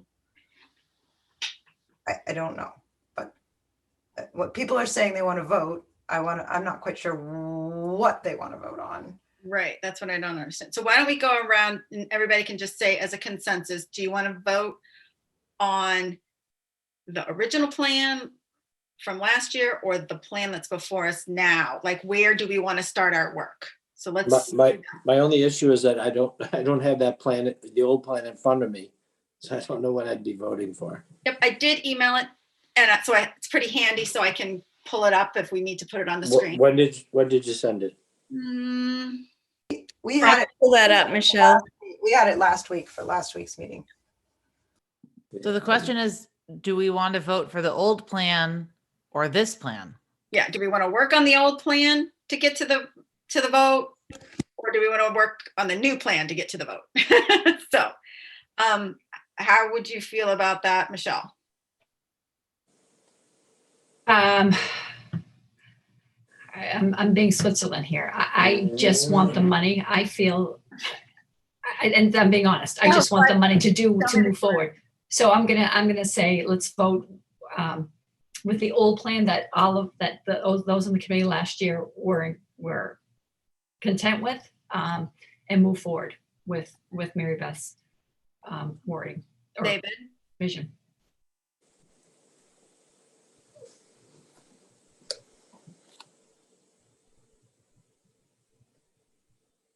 I don't know if he heard you. Yeah, David?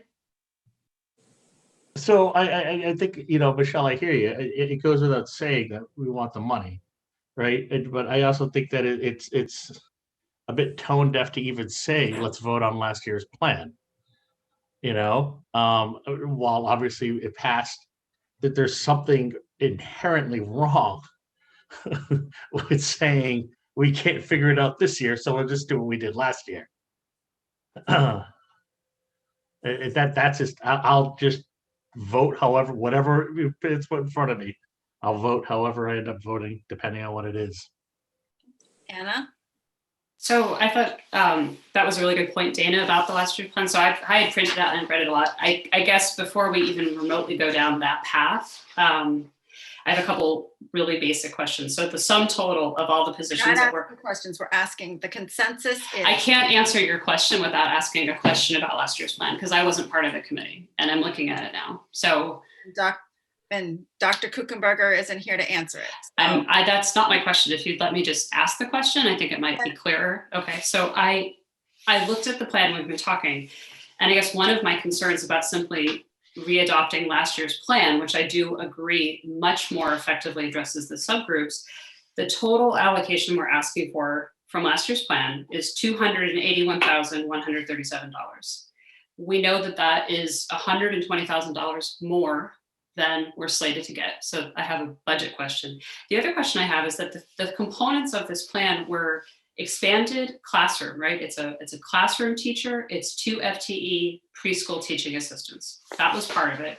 There was an LBC teacher, which is very specifically based towards the LBC kids. Like I can totally see that tracking. And then there's the 1.0 BCBA. So I guess part of my reservation about voting just to go back in time, what parts of this plan have already been funded? And then as a practical matter, we voted on a tentative budget that in no way reflects any of this. Like what we voted on is Mary Beth's new plan. This is completely different.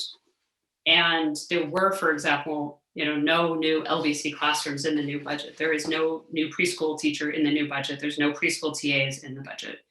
So I'm not, so that's what. I might be able to help clarify that because the challenge with this report is that you were to report out how you spent the SOA monies that you got, but we didn't get them. Right. So this isn't what we're going to do next year, or the budget line item isn't for next year. It would have been for how you spent the monies this year. And so when I talked to them and asked them this question, do we put in what the investments are this year? Because we don't have them this year because things were cut. And she said, just put 0 in, because this budget, this is the dilemma of this report. This is a report for how you spent money that you didn't get. Now, what happened with this is the same thing we are trying to do here. That the things that are in this plan were also in the budget, and then they were offsetting the SOA money with the budget. So when that SOA money didn't come through, these positions still went forward because they were in the operational budget. I don't know if that helps to make sense, but this budget line item is for what you were supposed to do this year, but it didn't happen, right? Right, but I'm sorry, are you saying that this year, currently, even though we didn't get, no one got the SOA funding last year, that this year in our current operations, we added a preschool teacher, we added teaching assistants, we added an LBC teacher, and we added a BCBA, despite having cut all of that? I don't know about the language-based teacher. Did we ask the language-based teacher at the middle school? It's at Cutler. At Cutler. At Cutler. And I would just indicate that we, despite numerous attempts, tried to hire a BCBA, but we could not bring somebody in. So that is currently being covered by consulting money. So just so I'm clear, you just said everything that we put in the plan that we didn't get funded, we did anyway. True? True, because there was an offer. So why would we do it again and revote it? Anna, just because of what I just explained to you. Last year, when we voted on this plan, we wanted to use that money to reduce the total cost of our budget. So we took things that were already in our budget and put them in that SOA plan, so that then when we would get the SOA money, we could reduce the assessments to the town. However, we didn't get the money, so we didn't reduce the assessments to the town. So those things are in our budget carried forward into this year. So that means we're doing them. Exactly what Mary Beth was asking, which is that we take things that are in our budget now and put them on the plan, so that then we can get the funds so that we can lower the assessment to the town. It's the exact Well, so first of all, I have a really hard So time. Mary Beth could very easily go into our budget, find a special education program and put it on that plan. But instead, she's trying to align it with some of the things we're doing.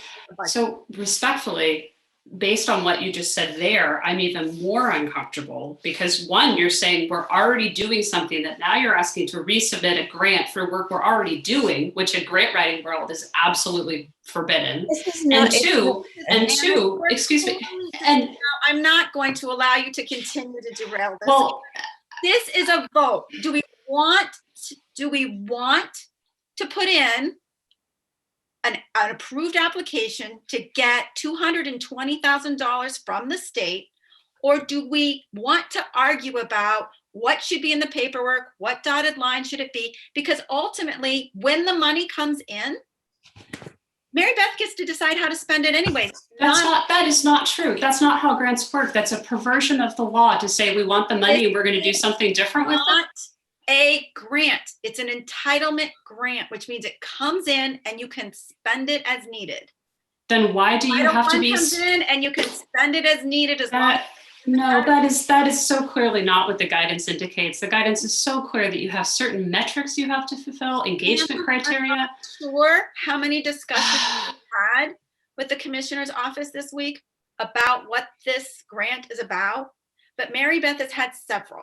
So I'm going to have to trust that Mary Beth has more accurate information than you. Okay. Because she talked to the people. I would argue that based on all of that logic, neither plan true. If that was your intention, that's not the intention of the SOA. It's not meant to be get the money, take part of your regular budget, call it this. If you don't get that, it's meant to be in addition to, not the baseline. Like, this is really bothersome. This is a really bothersome approach to the SOA, and we should just vote. We're not going to convince each other differently. That's okay. The other choice is for us to say, yes, we want to take this and increase our budget by 160. I'm not sure what we're voting on. Are we voting on? I don't know to take the old budget, which I'm not comfortable with because I haven't looked at it. Or, I mean, I had the opportunity, but I haven't. Or are we voting on, let's go forward with the budget, the SOA application. So, and I'm sorry, Michelle, I spoke out of turn. But no, I'm fine. I'm trying to figure out. I'm sorry. I did speak out of turn, but I am trying to figure out what we're voting on. And also just, that's what I'm trying to figure out. You feel comfortable voting? What do you feel comfortable with? Okay. So personally, I do feel comfortable voting on the one from, was it last week or 2 weeks ago, whatever the 7-hour meeting was. I don't remember. Was it last week? Yeah. Okay. Seems like a lifetime ago. Anyway, not to minimize everyone's time. I do feel comfortable voting on that with the good faith that there are going to be significant changes and that there's going to be significant community engagement. Also taking into account everything that David said, because I feel it deeply. Maybe I just haven't been on the committee long enough. So I want to acknowledge everything that Anna and David said. But I do think that we just need to vote on the budget, but I could be alone in that. Not on the budget. I'm sorry. It's been a long day. You know what I mean? This SOA, Jesus, I'm going to mute. Okay, Peter, we didn't ask you, how do you feel about the consensus? Do you want to vote on the old one or do you want to vote on the new one with a couple of revisions? Just exactly what Julia just said. Okay. The one we just reviewed last week, the one that's in front of us, we vote on it because, again, it's the superintendent is going to decide what to do with this money when it comes in anyway. If I could just address that, because I want to be really clear about how this was put together, right? This was put together based on the district goals, So what I attempt to do as your superintendent, which is why we tried to do the goal process at the start of the school year, was what direction do you want to take the district? Right. So when I approached the writing of this plan, I went to what direction I had from the committee about what the goals of the district were. So I'm uncomfortable with a suggestion that I'm just going to go back to my office and do whatever I want. No, that's not what I I want to just clarify that, Peter, because that would trouble me, because I just the words coming faster in French now because I'm getting tired. Excuse me. I didn't explain myself very well. I just meant that you would use it as intended, and I trust you to do that. That's what I meant to say. Thank you for that clarification. And the other thing about this Student Opportunity Act is it is in our Chapter 70 money. So it was also built on the budget we have been discussing and what we have decided to invest in this year. So I just want to be sure that we're clear about where my thinking came from when this was presented. Okay, so I heard a Switzerland, it doesn't matter. I heard a Julia plan from last week. I heard a Peter plan from last week. I heard Anna, like she's not comfortable with either one. I kind of heard that from David as well. I would say vote on the plan from last week. What would you say, Dana? I think Julia stated it well. Okay. So can I ask a question? Because if we're going to re-vote. You want the changes? No. I just want to be really mindful of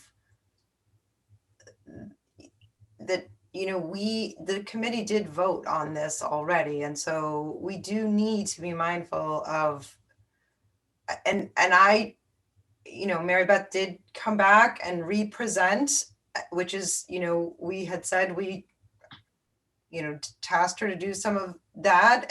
But I guess we need a motion to ask the committee whether we're willing to revote. I don't want to make this more I think that would be. I want to respect the vote because the vote was no, and I want to respect that. Yeah. Yeah, I think that's a good idea.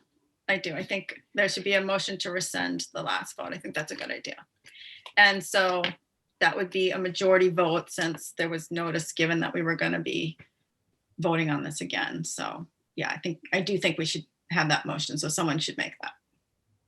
It is just a rescind. It just takes that vote away. It doesn't reverse the vote, correct? It does not reverse the vote.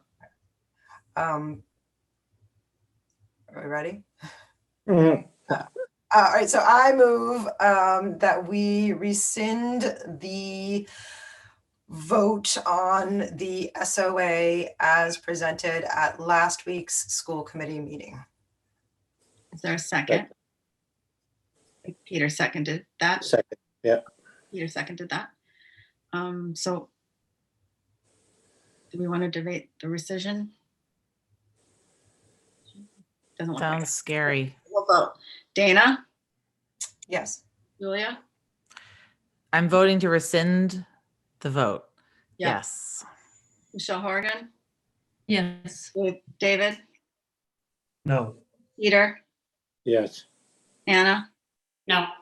Michelle? Yes. Okay, so that is 5-2. 5-2. Thank you, Peter. Okay, so then it did seem like we maybe had consensus around voting on the plan that was sort of proposed tonight. And these are the things that I had written down that would be amended before it was submitted. Was changing the high school metric. That's tied to the, To the third grade ELA. Adding the intervention design work that is in our plan, and that there would be some sort of plan written about community outreach related to, as in our goal planning process, so that we next year will be in a place where we should kind of be sort of in alignment before we get here. I'm sorry, Michelle, did you say that and tie the third grade ELA proficiency standard? Yeah, but we'll remove the high school one and we'll replace it with the third grade MCAS ELA. Yeah. There you go. Are we ready for a motion? Those were the only three things that I had. Did you have anything else written down, Mary Beth, or? I think, no, that's what I had for the three that the committee had discussed. Yes. And had consensus on. Okay. All right. I move that the Hamilton Wenham Regional School Committee approve the SOA plan presented on this evening's agenda with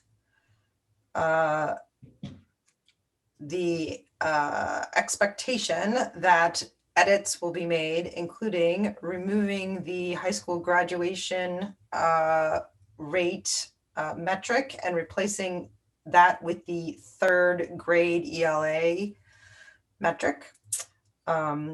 Secondly, the addition of the design work. And thirdly, that there a description of the process and intentional outreach to our parents and families. Thank you. Second by Peter again. Do we want to discuss that more? Anna? I just have one thing to say, because I know, I can see what way the wind is blowing here. I just want to remind everybody that there is a legal certification that you're affirming under the statute that we have done, that point in fact, we have not done. So if everyone else is comfortable with that, I just want to draw your attention that the community engagement stakeholder is specified under the law itself, not the guidance. And I think it's quite obvious that we have not done that. And anything we do moving forward is in fact speculative, as opposed to saying we have done the work. We're saying we still have to do the work. For me, that's actually a major point of concern for our committee, not for much, me individually, I can vote no, that's fine. But I want to make sure that the committee is understanding that we're certifying that we did something under the law that we have in fact not done. Peter? So this meeting doesn't count as community stakeholder engagement? No. I don't know. I'm just wondering. It's an honest question. I also believe that Mary Beth has spoken to I have spoken to the parents. of education, and they are comfortable, given the current state of COVID, that there are not going to be deep engagement pieces at this time. They are, again, continuing to say, get something in. It does not have to be perfect. We know we're in the midst of COVID, and they are indicating that they are extremely flexible in understanding of the realities that districts are currently facing. So I appreciate the concern. I made an attempt to put in the comment section what we were able to do. I do not foresee any type of problem with that. Dana? Sorry. I'm sorry. I thought I saw her hand. Okay, Peter. No, I just had one more point. And we just had a joint meeting with the two towns and the FinComs of each town where we also discussed this, right? And they wanted us to get this money. Yeah, that is true. Thank you. All right, so we'll vote. David's on the bottom of the screen. No. Julia?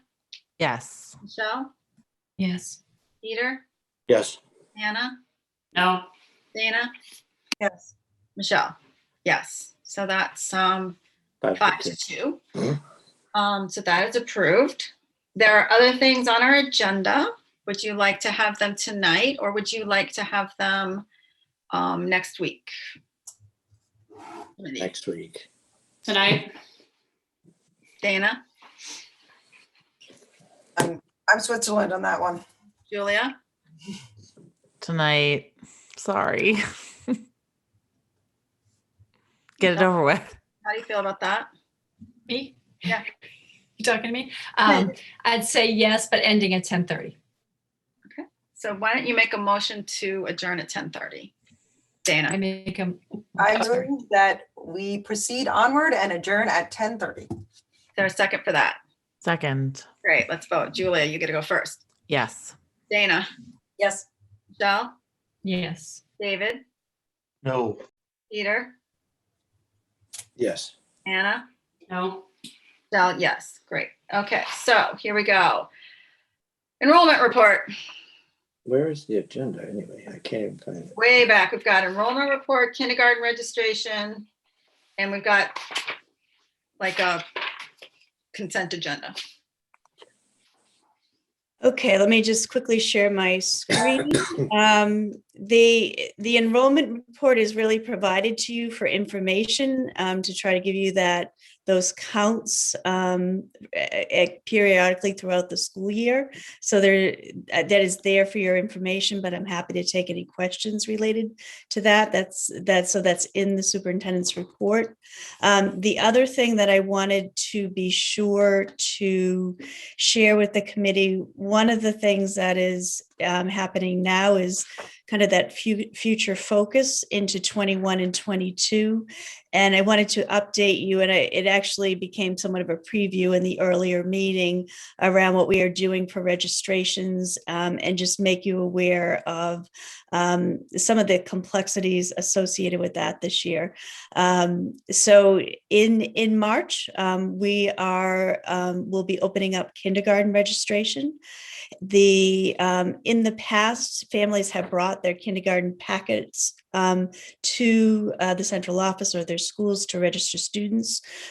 Because of COVID, that process was quickly changed last year to be a remote upload.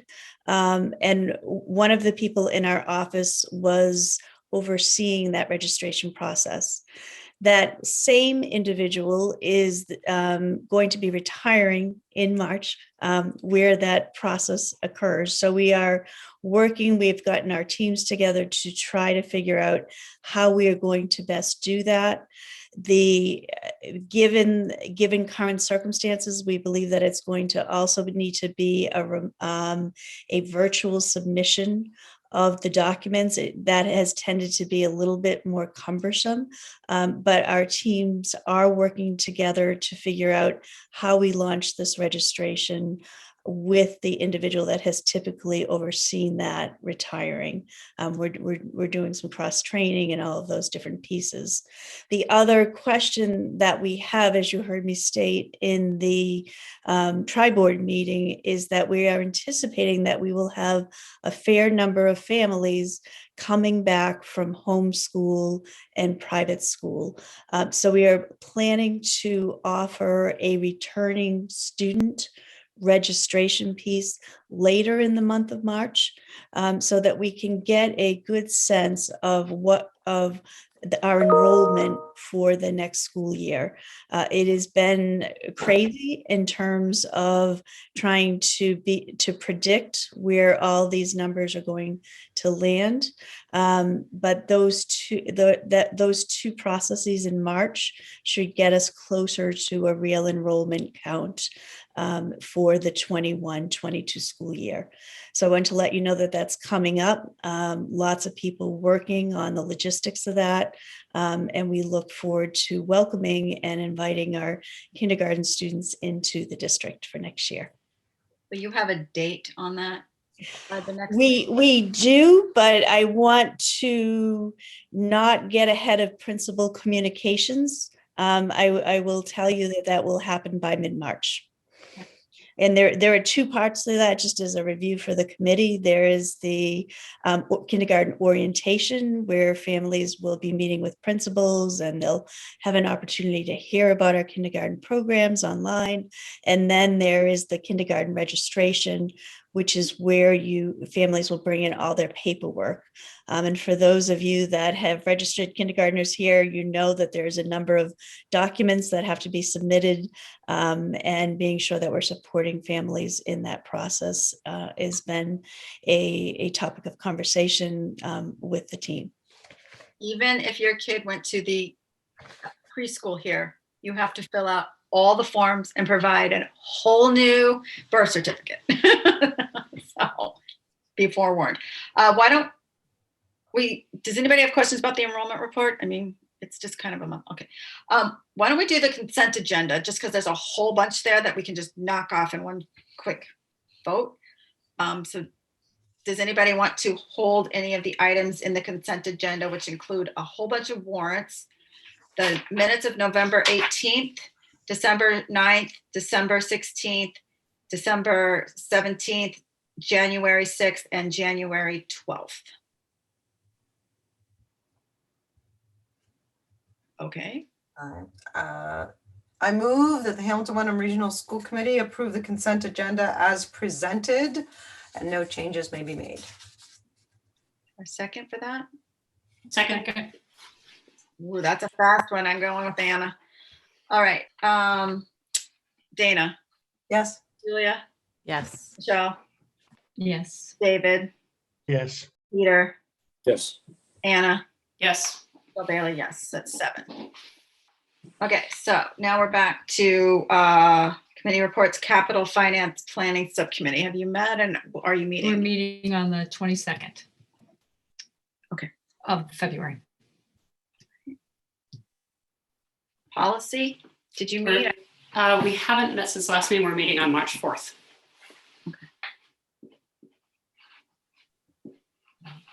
Negotiation Subcommittee, we hope to have an update for you maybe at the next meeting. We were going to try and do it this meeting, but we'll do it at the next meeting. Or just keep on meeting. We just keep on meeting. Okay, so now it's me. All right. There are things on that report. And I saw somebody submitted something over the weekend that I haven't looked at because I knew it wasn't going to be on this agenda. So does anybody want to commit to what that was? Well, I had asked about Protocols. protocols in the citizens comment period, and I know we have a policy that That's limits what it. it is. I know we have a policy that limits to 20 minutes, but I just wanted to discuss, we also have a policy that if it's in the chair's discretion to extend that period, right? No, it's in the chair's discretion to extend the 3-minute limit. So like if somebody were to come and say, had their cute little kid who wanted to read at home or something like that, I could be But like, the all right, let's not chair cut them can't off at 3 minutes. You know, but the chair can't extend the 20 minutes? the Really? committee can by a vote of Okay. the committee. All right, so there's a mechanism. Yes. It's just because I just feel like there's a lot of voices who want to be heard. I hear what you're saying, but I also would say, other than just one time, I have not prohibited anybody from speaking because of the time limit. Okay. So, yeah. Anna, did you submit something over the weekend? Was it, I thought it was Peter's. We talked about my submission, so I have a motion though I'd like to make. Want to make a motion? I do. I move that we add re-examination of our social distancing requirements to the school committee meeting on February 17th, specifically inviting Dr. Jennifer Carr to present her findings of our space utilization. I think that there's going to be a meeting tomorrow. And then I think there's going to be a report prepared. Am I right about that?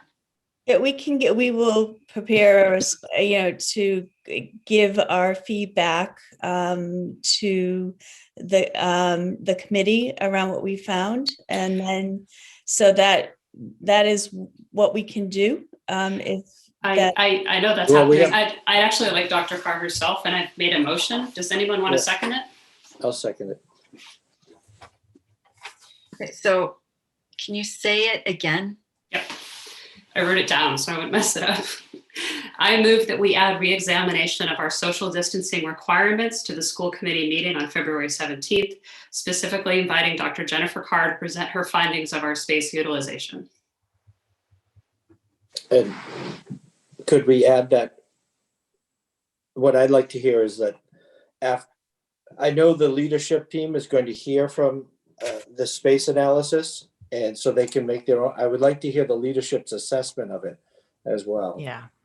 Yeah. Can I just add so I support Dr. Carr and the space analysis, and I want to hear from her.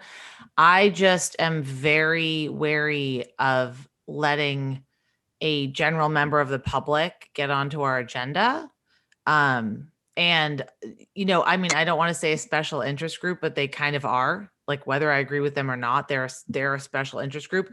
So if we're going to open the floodgates to her, then we do have to open our agenda up to other people in the community. So I want to hear from her, but I wanted to hear what the leadership committee had to say first before I think we brought her in. But I definitely want to ask her some questions. That's exactly why I want the leadership assessment as well, so we can Dana, get a or balanced view. Michelle, I'm sorry. Two things, and they just both left my head. One, are we being disrespectful to the teachers that we signed an MOU with in August? That's the first thing. And secondly, just give me a second here because it is late and I am tired. I guess on the same line, aren't we being disrespectful to our leadership team? These are the people that are in place to evaluate. Yeah, and we putting the cart before the horse, or that's not probably not the right analogy, but I just think it's disrespectful to our leadership team, and I just there's two. It's just it doesn't sit well with me.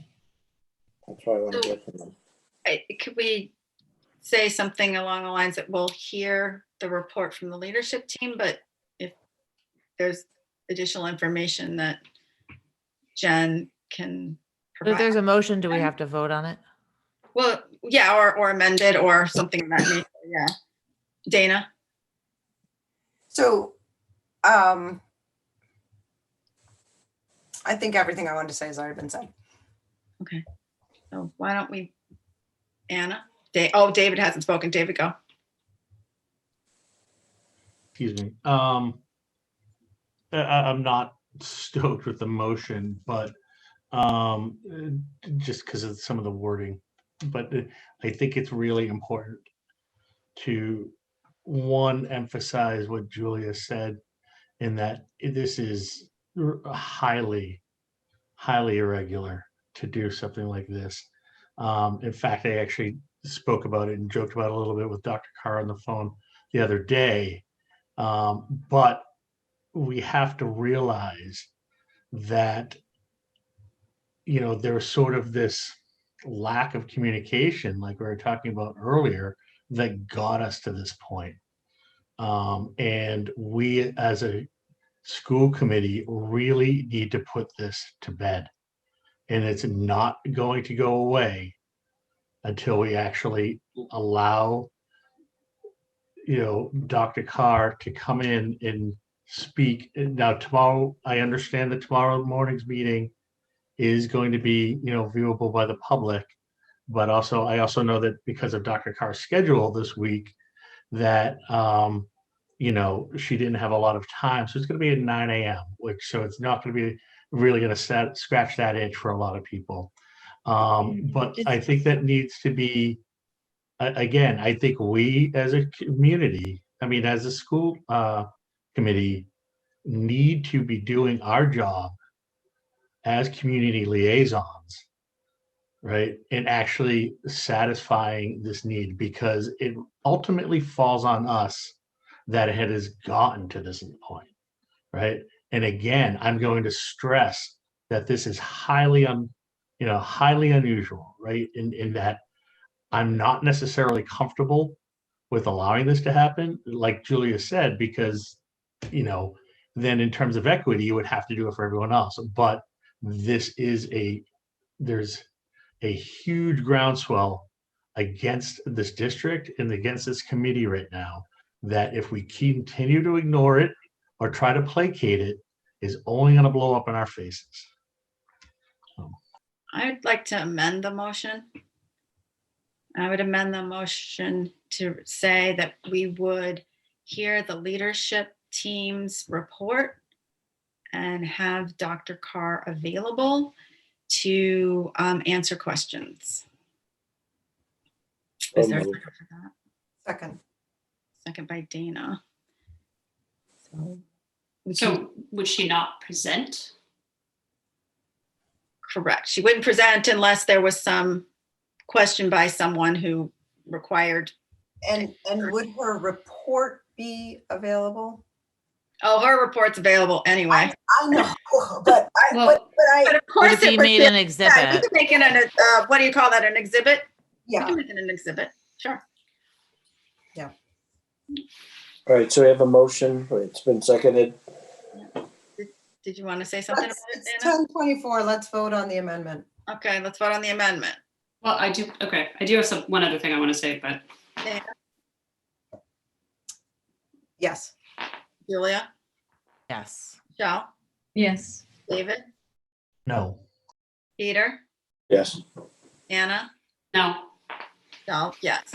Okay, so amendment passes. So now there's a motion on the floor to have the leadership team say, give us a report and Dr. Carr invited to answer questions. And it sounds like we're going to have her report as an exhibit. Okay. Okay. And Can she I- would be on camera. Sorry, I should have clarified that. Well, she would be here with us to answer questions if there was a need to have her answer a question. Yep. Okay. Anna? I just wanted to address and acknowledge what David and Julia said. I agree this is an unusual thing to have moved, but I also would argue this is in a very unusual time. I've never seen community unrest this high where the district's use of space has been called into question. Like, I completely agree with David that we have created a monster by not addressing it sooner, and it has to be cleared. So I would offer, I don't actually think this opens the door to everything because this is such a bizarre situation. It's so unusual. I would also like to make the observation in Dr. Carr's defense is that she is not just some random person, that what she has done is also extraordinary. So I think it's an extraordinary motion for an extraordinary problem, and that she herself is an extraordinary person to have done all of this work. So I just want to clarify, I don't actually imagine this opens the floodgates. I think this is an exceptional, bizarre, strange thing that's happened, but I think it has to be done. I would say that we've had unrest before. So. I You don't don't know understand unrest why there like has to be a like Jim in comment. August. I don't No, understand why know. there always has to be some sort of comment, Yeah, right? Like it just, I'm just, David, You know. I'm saying that it is an extraordinary time, but to say that the community has never been at greater unrest, I think is a hyperbole. So I'm just trying to, Can I make a motion to adjourn? no, you Yes. Yeah, can't. we did. We're adjourning at 10:30, but you I can. thought, Oh. wait, I think I we have thought to we have- vote. wait a minute. Wait, we have future topics. No, We didn't vote yet. We haven't voted We didn't yet. vote yet. No, Wait, Peter's saying we're future topics. no, we need to vote on the motion as amended. We have a motion. So Oh. Dana, the Wait, motion. what motion are we is voting on? that We're voting on the amended motion. The amended motion. Right, we voted to amend the motion. Now we're voting on, Oh, okay, right, so okay. Yeah, so Dana, am I just voting? you would be voting to have the leadership team present and have the Dr. And have the- available And with- have Dr. Carr available in the meeting to answer questions and to have the exhibit on the agenda. Correct. Yes. Julia, Yes. Michelle, Yes. David, No, it's not enough. Peter, Yes. Anna, No, Michelle, yes. All right, we have 2 minutes left. all my other future agenda items I've put on your chart. Peter, For a future agenda, my email is full of people asking, what is the plan? And I was wondering if we can just, Michelle, I think, did you in vote? a very straightforward way, We just what is our plan for reopening and getting all students back in school? we would like to talk to you about that in executive session first, but we couldn't put it on tonight. So, You want to, Can someone just Mahela knock herself off the mute again? Yeah, I can mute her. There we go. no, but I'm not. Can I just, guess can I just without- interrupt I'm sorry, Peter, but Mahala asked if Michelle had voted for the record. I did. Yes, I did. Okay. Sorry, Peter, excuse me. No, okay. So we would like, because that involves negotiations, we would like to be able to discuss that with you in an executive session before discussing it publicly. No, I guess just 30,000 feet, like, even if it just says negotiate with, the MOU, vaccinate people, I guess just from 30,000 feet, what is our Mary plan Beth, for Mary reentry? Beth, I can speak to that just briefly. So in the last community update, we listed the number of issues that we are problem solving that would be related to a full return to school. We are now in the process of taking those issues and putting them into a project management map and looking at how the different issues that need to be resolved play off of one another, where those dependencies are, and what the sequence is. So we are working on a formal map. I think that's where most districts are at this point. I have not seen any published plans from districts yet around what it might look like, but I do want to let you know that this has been a focus where we can of the leadership team, and that we do have a template that we are using but are still working on. It is not something that's quite ready yet for Okay. public view, and so we will continue to work on that and get it to you as soon as we can. But then we'd share it with the world when it's ready. Then we'd be happy to put it out so people know everything that we're working on, and what would need to be in place in order to make that change. Great, thank you. Michelle Bailey fashion, it's 10:30, and so the meeting has adjourned.